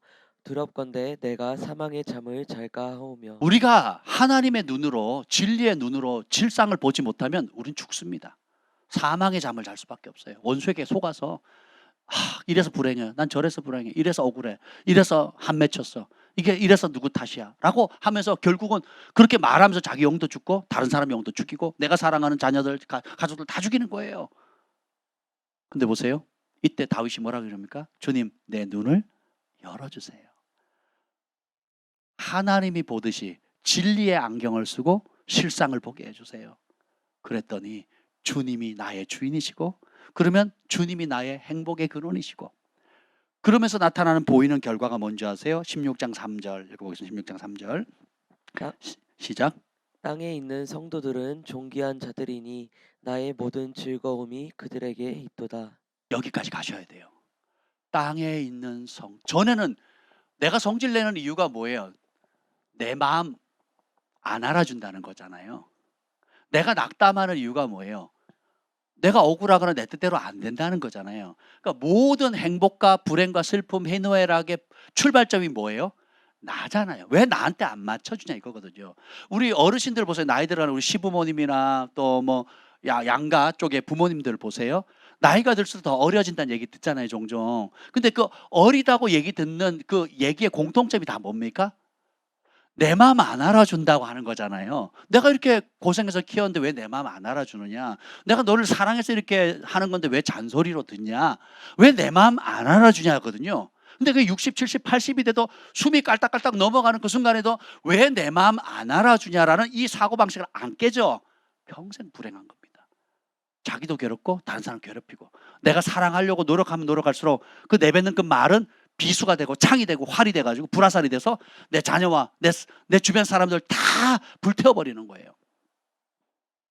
그런데 눈을 열어서 주님이 나의 주인이시고 주님만이 나의 행복의 근원이고 주님의 말씀대로 사는 것이 행복이라는 걸 알게 되면 뭐가 보여요? 주님이 귀하게 여기는 게 보이고 주님이 소중히 여기는 게 보이거든요. 다윗이 눈이 열려요. 조금 전까만 해도 뭐라고 합니까? 어느 때까지니까? 어느 때까지 나를 돌봐주지 않을 겁니까? 어느 때까지 나의 원수? 어느 때까지 나 하다가 눈이 확 열려요. 그래서 16장 3절 다시 읽겠습니다. 뭐가 보입니까? 시작. 땅에 있는 성도들은 존귀한 자들이니 나의 모든 즐거움이 그들에게. 전에는 나의 모든 즐거움이 어디에 있었어요? 내가 왕 되는 거였어요.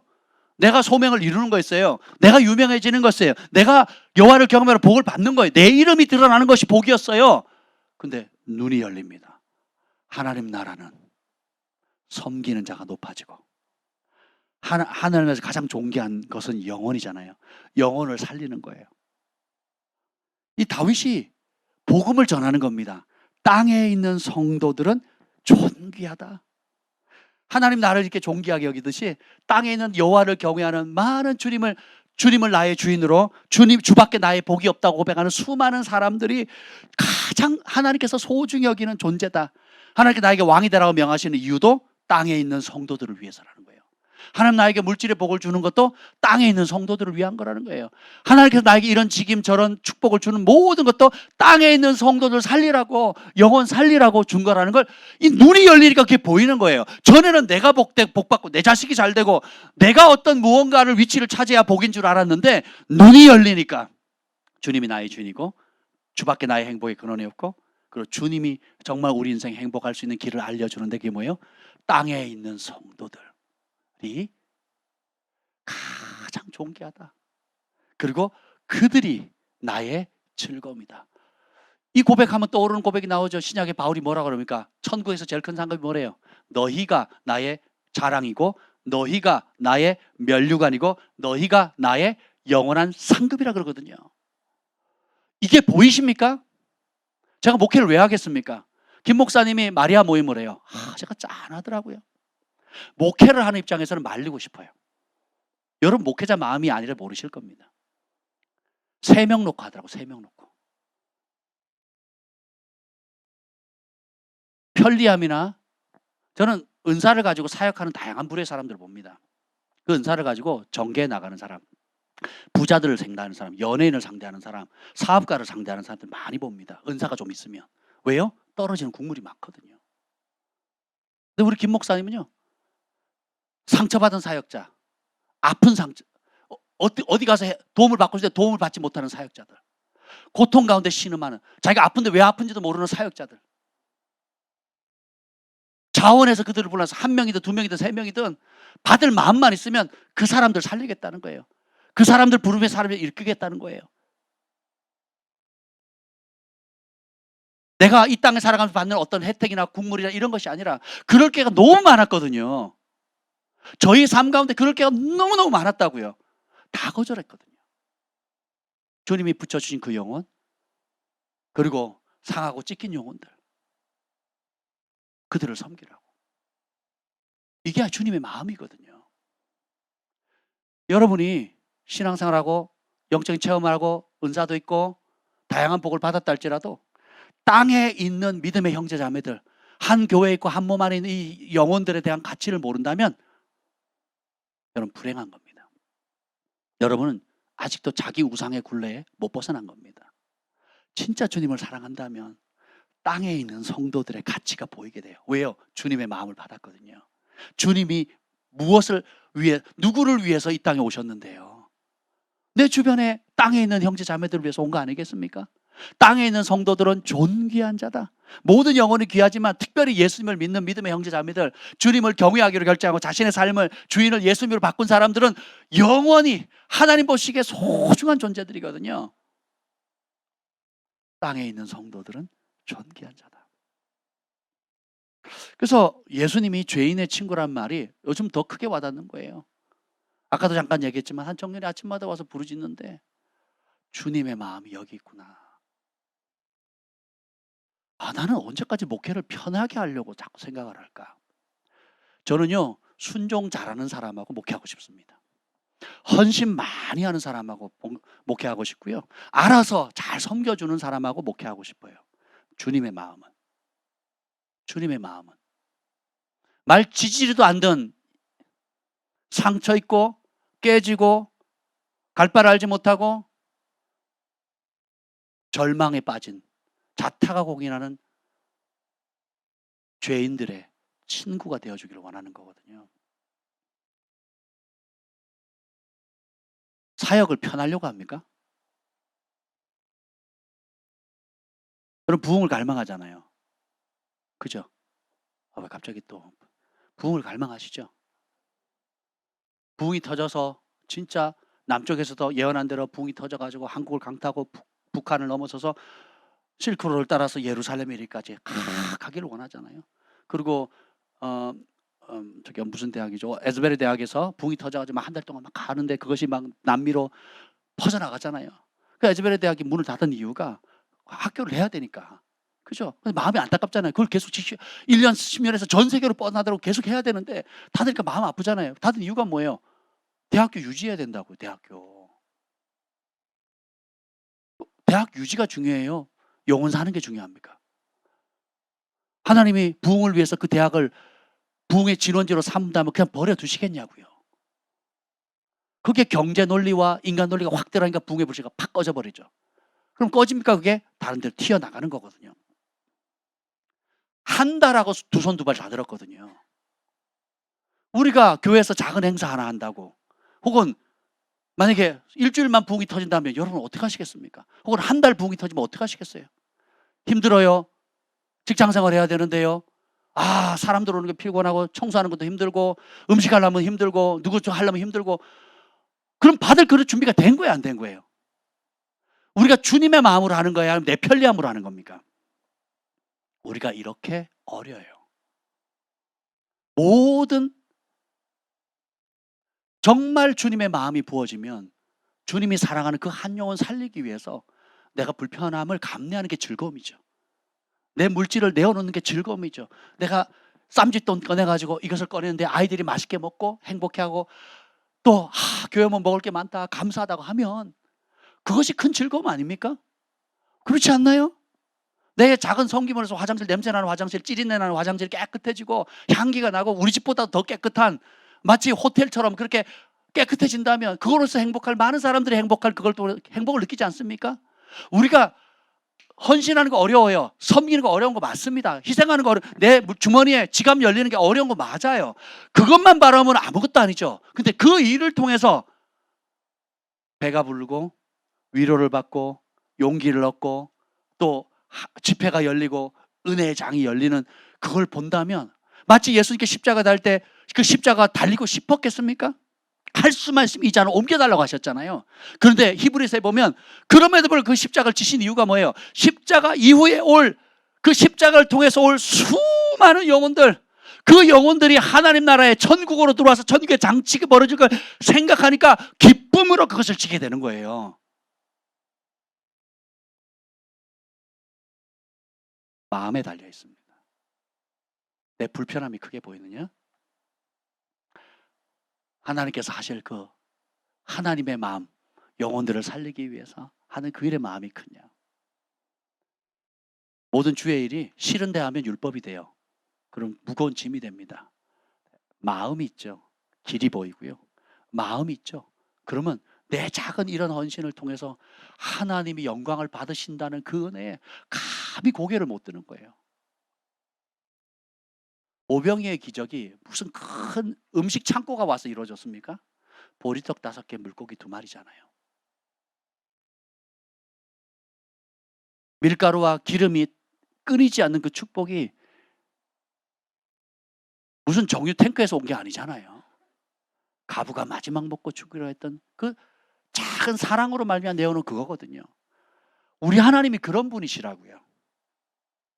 우리 하나님이 그런 분이시라고요. 내가 뭔가 큰 걸 이룬 다음에 내가 뭔가 이 분야에 좀 자타가 좀 인정할 만큼 된 다음에가 아니에요.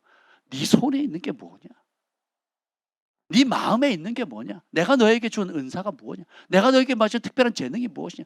네가 할 수 있는 게 무엇이냐? 그 작은 보리떡 5개, 물고기 2과 같은 아주 미천해 보이는 그거지만 주님은 그걸 통해서 하나님의 영광 나타나기를 기뻐하신다는 거예요. 우리 주님을 알아갈수록 주님의 마음이 땅에 있는 성도들이 얼마나 존귀한지를 보게 되는 거예요. 이미 하나님의 집에 들어와서 하나님의 백성이 된 존귀한 성도들도 있고 이 앞으로 들어와야만 되는 수많은 아직은 죽어가는 영혼들이 있다라는 거예요. 저는요 우리 교회 아이들을 보는데 막 너무 행복해요.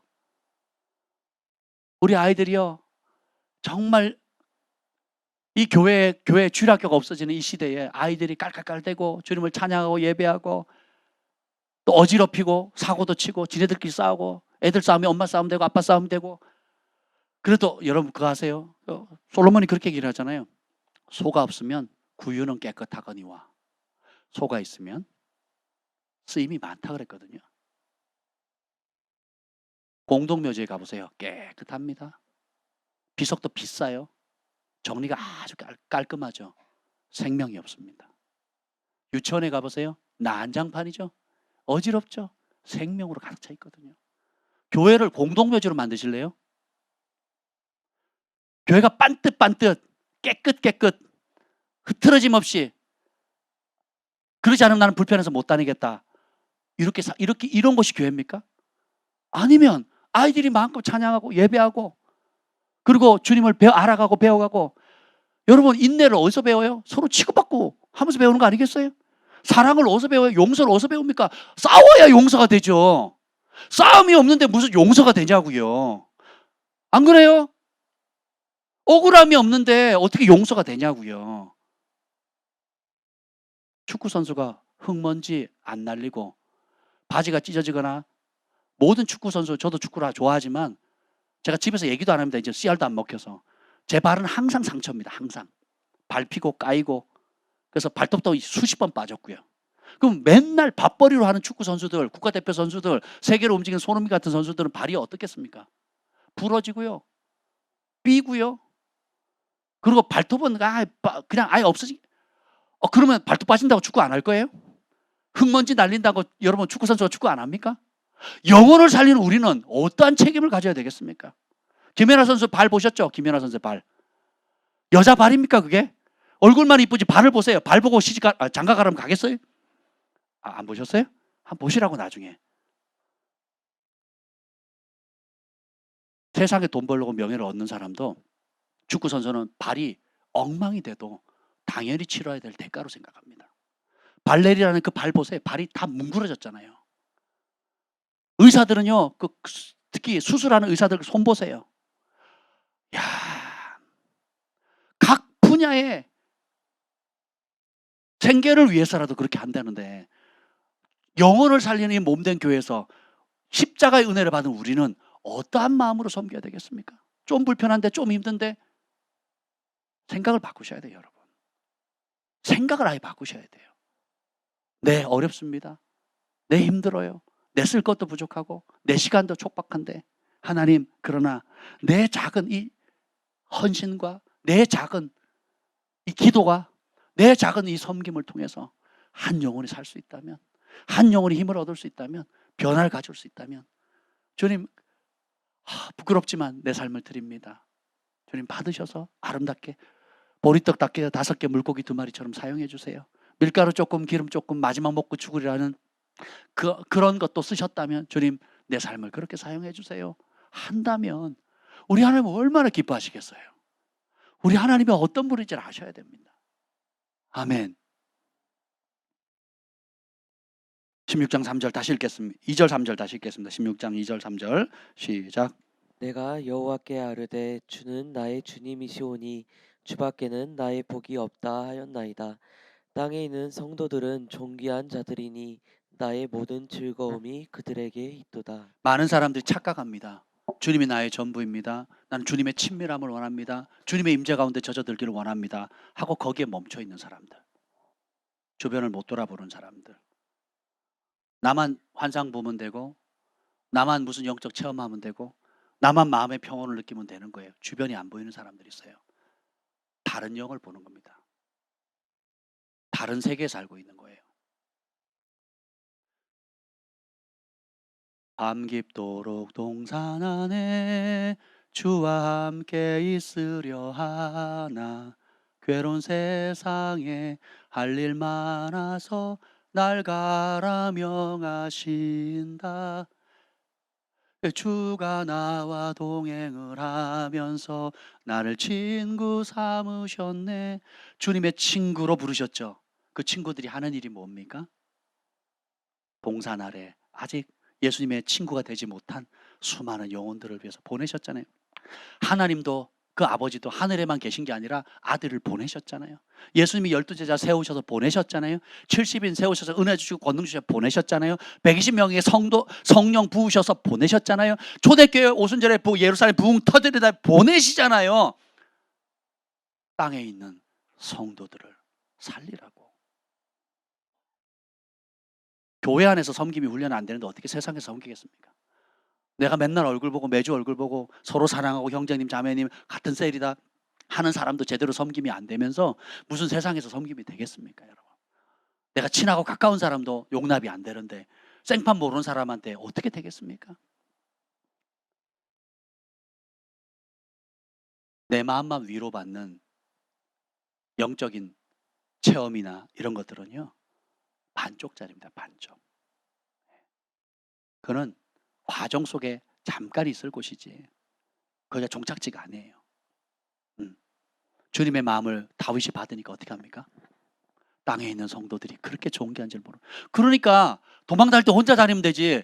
여러분 도망 다닐 때 말 잘 듣는 놈 한 서너 명 혹은 5명 데리고 다녔지 200명이다 또 자식까지 생겨가지고 500명이 넘어요. 500명이. 시글락이 함락됐을 때 그 400명이 넘거든요. 이스라엘 땅이요. 강원도 땅만 해요. 강원도 땅. 강원도만한 땅에 500명의 물이 발견하는 게 쉬워요? 10명의 무리를 발견하는 게 쉽습니까? 500명이 있다면 드러내놓고 시글락 성에 들어가지. 아예 성에 있다는 걸 다 알아요. 왜 그랬을까요? 자기 혼자 피난 다니면 되지. 자기 혼자 잘 살면 되지. 하나님이 요셉에게 지혜 주시고 기름 부으셔서 혼자 잘 살면 되지 왜 형제들 부릅니까? 왜 가족들 보살펴요? 왜 고대 근봉을 살립니까? 하나님이 다니엘에게 지혜와 계시형을 주시고 그 세 친구들에게 주셔서 혼자 잘 먹고 잘 살도록 하면 되지 왜 다니엘과 그걸 통해서 바벨론 제국을 변화시킵니까? 에스더는 어떻습니까? 느헤미야는 또 어때요? 많은 사람들이 자식 교육시켜서 국무총리하고 그 자리를 차지하면 행복인 줄 알아요. 그렇지 않아요. 교회도 그렇고 직임이 크든 높든 작든 결국은 하나님이 세운 사람은 가장 낮은 데 있는 사람들을 살리라고 섬기라고 주신 것입니다. 솔로몬이 자기를 위해 썼을 때 망했죠. 뒤늦게 깨달았을 때 자기를 위해 사는 삶이 얼마나 비참한지를 우리에게 알려주잖아요. 근데 진정한 행복은 뭡니까? 우리가 아무리 작은 것을 가질지라도 주님을 위해 주님의 마음이 있는 땅에 있는 영혼들을 위해서 드릴 수 있다면 이보다 큰 복이 없죠. 이 마음으로 이 예수님의 마음으로 우리의 마음을 고정하지 않으면 맨날 흔들립니다. 맨날 이래서 흔들리고 저래서 흔들리고 이래서 흔들리고 저래서 흔들리고 흔들릴 이유도 너무 많아요. 불평할 거리도 많고요. 섭섭할 이유도 많고요. 너무너무 많습니다. 그래서 나이가 들어가도 내 마음 안 알아준다고 하는 미성숙한 길로 가는 거예요. 근데 나이가 어릴지라도 이런 진리의 말씀을 하게 되면 주님이 나를 이 땅에 섬기라고 보내셨구나. 살리라고 보내셨구나. 16편 5절입니다. 16편 5절 시작. 여호와는 나의 산업과 나의 자네의 소득이시니 나의 분깃을 지키시나이다. 주님이 내 기업이라는 게 내 기업. 여러분 강남에 여러분 자녀에게 꼬마 빌딩 하나 유산으로 물려주면 행복하겠죠? 우리 부모가 나에게 강남에 우리 담비를 위해서 꼬마 빌딩 하나 남겨준다면 담비가 평생 행복하겠죠? 그렇죠? 근데 온 우주를 지으신 하나님이 나의 분깃이래요. 나의 기업이래요. 우리가 이런 것에 대해서 좀 깊이 묵상해 볼 필요가 있는 것 같습니다. 아브라함에게 나타났을 때 내가 너의 지극히 큰 상급이다 그랬죠. 내가 너의 방패라 그랬거든요. 근데 우리는 아브라함이 이삭을 구했어요. 우리의 이삭밖에 안 보이거든요. 다윗이 이걸 깨닫습니다. 7절. 나를 훈계하신 여호와를 송축할지라 밤마다 내 양심이 나를 교훈하도다. 우리의 마음이 하나님의 교훈에게 초점을 맞춰야 됩니다. 내 기준을 빨리 내려놓는 게 복입니다. 내 고집을 빨리 내려놓는 게, 내 계획을 빨리 내려놓는 게 복입니다. 밤마다 주님께서 내 양심을 통해서 교훈을, 양심은 영이거든요. 밥전 선지자가 얘기했습니다. 양심은 영이라고. 거듭난 사람의 양심은 영입니다.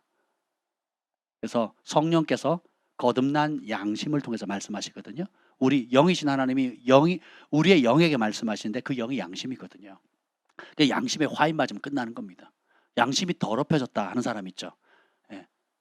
그 양심을 깨끗하게 해야 되고, 양심이 깨끗하면 정직해집니다. 양심이 더럽혀지면 정직함을 잃게 되고, 그러면 거짓을 받아들이게 되고 거짓의 아비의 꼬봉이 되는 거예요.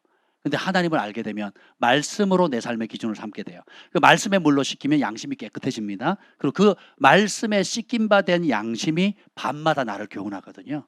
주님, 내가 내일 이런저런 일을 해야 되는데 어떻게 하면 좋을까요? 주님, 내일은 무엇에 우선순위를 두면 좋을까요? 그러면 내 안에 계신 성령님께서 내 깨끗한 양심을 통해서 말씀하시거든요. 그 꿈으로도 말씀하시고, 환상으로도 말씀하시고, 감동으로도 말씀하시고, 여러 형태로 말씀하시고, 그리고 성령이 하시듯이 예수님께 가르친 말씀을 생각나게 하시거든요. 그 딱 적절하게 생각나게 하시거든요. 그러면 그게 하나님의 음성입니다. 다윗이 이 비밀을 알았어요. 그래서 사무엘하 23장 2절 3절에 이는 다윗의 마지막 말이라 여호와의 영이 나를 통해 말씀하시며 그 말씀이 내 혀에 있도다. 왜요? 밤마다 양심이 하나님의 영이 내 양심에 말하잖아요. 그걸 순종하는 훈련, 그리고 그 성령께서 내 양심을 통해 주시는 그 말씀을 말하는 훈련, 그리고 말한 대로 행동하는 훈련한 거예요. 그러니까 어떻게 해요? 왕의 능력, 만왕의 왕의 능력이 나타나, 하나님의 능력이 흘러가는 거예요. 이걸 거부하면 어떻게 되겠어요? 양심이 더러워지고 내 생각, 내 고집, 내 욕심, 내 편협한 생각대로 나 중심으로 살아가겠죠. 하나님이 많은 걸 주고 많은 축복을 줘도 결국은 더 받기 위해서, 더 누리기 위해서, 더 올라가기 위해서, 더 취하기 위해서 정작 하나님께 주신 것들 못하는 거예요. 성경에 나타난 기적들 보세요. 가난하고 궁핍하지만 전부를 드린 사람, 예수님이 전부인 사람, 하나님이 전부인 사람 통해서 기적을 행하시잖아요. 반면에 많이 가졌고 유명하고 많은 걸 가졌지만 그들은 예수님께 전부를 내놓지 않거든요. 오히려 자기의 실상을 까발리는 걸 싫어하기 때문에 죽이려고 이를 갈잖아요. 실제로 죽였고.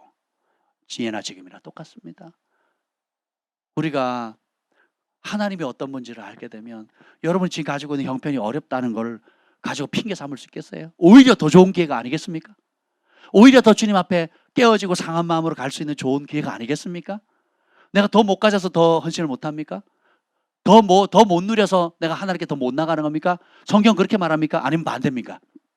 반대잖아요. 깨어졌으니까, 누구에게도 말 못하니까, 누구도 의지할 데가 없으니까, 누구도 도와줄 수 없으니까, 나도 해결할 방법이 없으니까 주님 앞에 엎드립니다. 주님이 나의 주인이시고 주님이 나의 복이십니다. 내가 주님께 피하나이다. 주님이 나의 분기시고 주님이 나의 산성이시며 환난날의 피난처이십니다. 그래서 다윗이 16편 8절 이 얘기를 합니다. 시작. 내가 여호와를 항상 내 앞에 모시며 그가 나의 오른쪽에 계심으로 내가 흔들리지 아니하리로다. 여러분이 흔들릴 때 흔들리지 않는 방법, 견고히 설 수 있는 방법은 하나입니다. 여호와를 항상 내 앞에 모시는 거예요. 이걸 사도행전에서 누가가 인용을 하거든요. 성령을 부어준 다음에 사도행전 2장에 이 시편 말씀을 인용하는 거예요. 내가 항상 내 앞에 계신 주를 모셨다 그랬잖아요. 사도행전은 그걸 뭐라 그래요? 하나님의 성령입니다.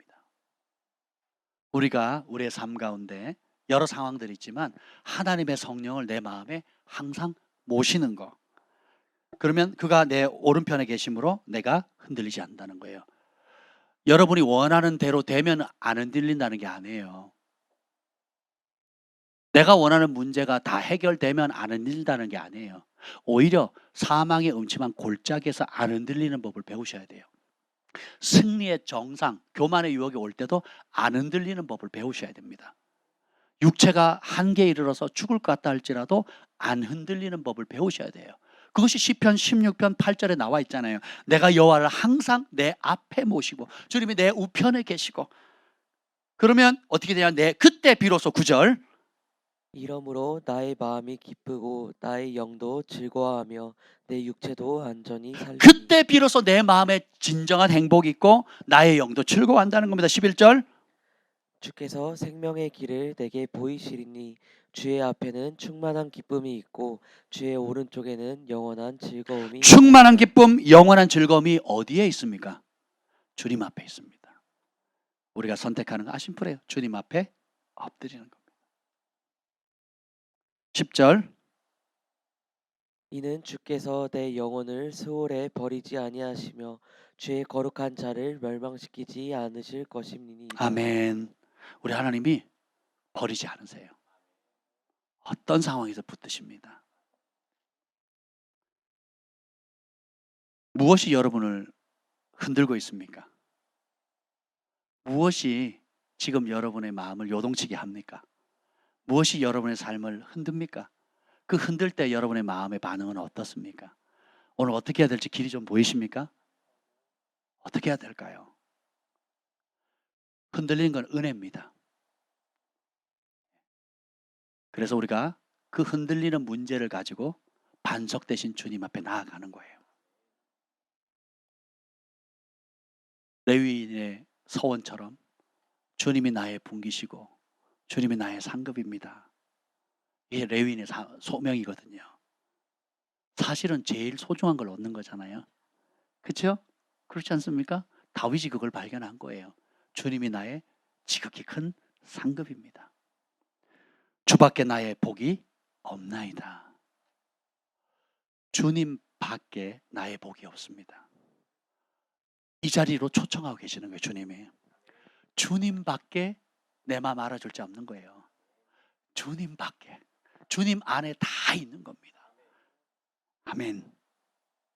시편 125편 1절에 여호와를 의지하는 자는 시온산이 흔들리지 아니하고 영원히 있음 같도다. 잠언 12장 3절에 의인의 뿌리는 움직이지 아니하리라. 뿌리를 자꾸 들거든요. 말씀이 아닌 다른 데를 찾거든요. 하나님이 아닌 다른 거, 사람, 환경, 직장 뭐 여러 가지. 그러니까 흔들리는 거예요. 근데 의인의 뿌리는 말씀 앞에 딱 두면 흔들리지 않아요. 그냥 거기에 뿌리를 내리는 겁니다. 백향목처럼. 시편 62편 6절 오직 그만이 나의 반석이요 나의 구원이시요 나의 요새시니 내가 흔들리지 아니하리라. 여러분 흔들리지 않기를 원하시죠? 견고하기를 원하시죠? 여러분 가정이 견고하기를 원하시죠? 하나님만 나의 반석, 예수님만 나의 구원, 나의 요새로 삼으시기를 축복합니다. 시편 112편 6절에 보면 그는 영원히 흔들리지 아니하며 의인은 영원히 기억되리로다. 하나님을 경외하며 하나님의 계명을 크게 즐거워하는 자는 영원히 흔들리지 않는데요. 그리고 영원히 하나님 앞에 기억된대요. 말라기 3장 16절처럼 여호와를 경외하는 자들 피차 말하며 하나님께서 다 들으시고 기록하시잖아요. 그의 이름, 그의 말, 그의 행실을 다 기록하시잖아요. 이 땅에서도 기억되고 영원한 날에서 기억되는 겁니다. 우리가 이런 주님을 알게 되면 현실로 나타난 영적으로 친밀함으로 하나님이 나의 전부이시고 나의 주인이시고 주밖에 나의 복이 없다는 게 굳혀지는 사람, 주님이 상급인 사람은 결국 거기서 멈추지 않아요. 뭐예요? 땅에 있는 성도들이 즐거움이에요. 땅에 있는 성도들이 가장 존귀하다는 걸 알게 됩니다. 아멘. 양과 염소의 비유는 결국 누구한테 대한 태도예요? 하나님께 올바른 마음을 가지고 있는 사람은 누구를 바르게 대합니까? 양과 염소에 보면 감옥에 갇힌 사람, 굶주린 사람, 매 맞은 사람, 버림받은 사람, 소외된 사람, 우리 교회에 안 왔으면 하는 사람들이잖아요. 안 그래요? 다시 묻겠습니다. 대답을 안 하셔서. 여러분이 친한 사람과 친하면요 무슨 상이 있냐고 주님 물으세요. 성숙하셔야 돼요. 친한 사람, 편한 사람하고 친하면 무슨 상이 있겠냐? 죄인도 그렇게 하지 않느냐? 그럼 상은 뭐예요? 내가 불편한 사람, 좀 내 눈에 성가신 사람, 또 아픈 사람, 병든 사람, 도움이 필요한 사람을 향해서 내가 한 번에 다 감당은 못한다 할지라도 주님 힘 주세요, 지혜 주세요, 어떻게 섬길지 알려주세요. 한 영혼부터, 한 영혼 앞에 서는 거예요. 한 사람부터 섬기는 훈련을 하는 겁니다. 그러면 여러분의 섬김과 기도와 헌신을 통해서 그 한 영혼이 변화될 때 천국에서 잔치가 벌어지고요. 그 맛을 알게 되면 땅에 있는 성도는 존귀한 자니 나의 즐거움이 그들에게 있다라는 이 다윗의 고백의 의미를 알아요. 그것이 여러분이 이후에 주님 앞에 설 때 최고의 상급입니다. 양과 염소의 비유를 보면 전부 다 상종하기 싫은 사람들이에요. 그리고 보통 내가 의지적으로 노력하지 않으면 만날 수 없는 사람들입니다. 내 주변에 그런 사람이 없는데요. 왜 그럴까요? 관심이 없어서 그래요. 내 주변엔 그런 사람만 보이는데요. 주님의 마음이 부어져서 그렇습니다. 내 주변에 그런 사람이 없다. 여러분은요. 여러분만의 우리들만의 리그에 온실에 딱 갇혀서 사방문을 잠근 거예요. 사방문을 잠근 겁니다. 내 주변에 그런 사람 없다고. 주님의 마음을 가진 사람은 어떻게 해요? 그런 사람만 보이거든요. 저는 이 마리아 모임이 진짜 말이야. 그러게 말이야. 주님의 마음이 부어진 자리라고 봐요. 보통 교회는 그런 거 못합니다. 보통 사역자 그런 거 뭐 안 하려고 합니다. 그분들이 문제 있다고 얘기하는 게 아니에요. 소중하다고 얘기하는 거예요. 땅에 있는 성도들은 존귀한 자들이에요.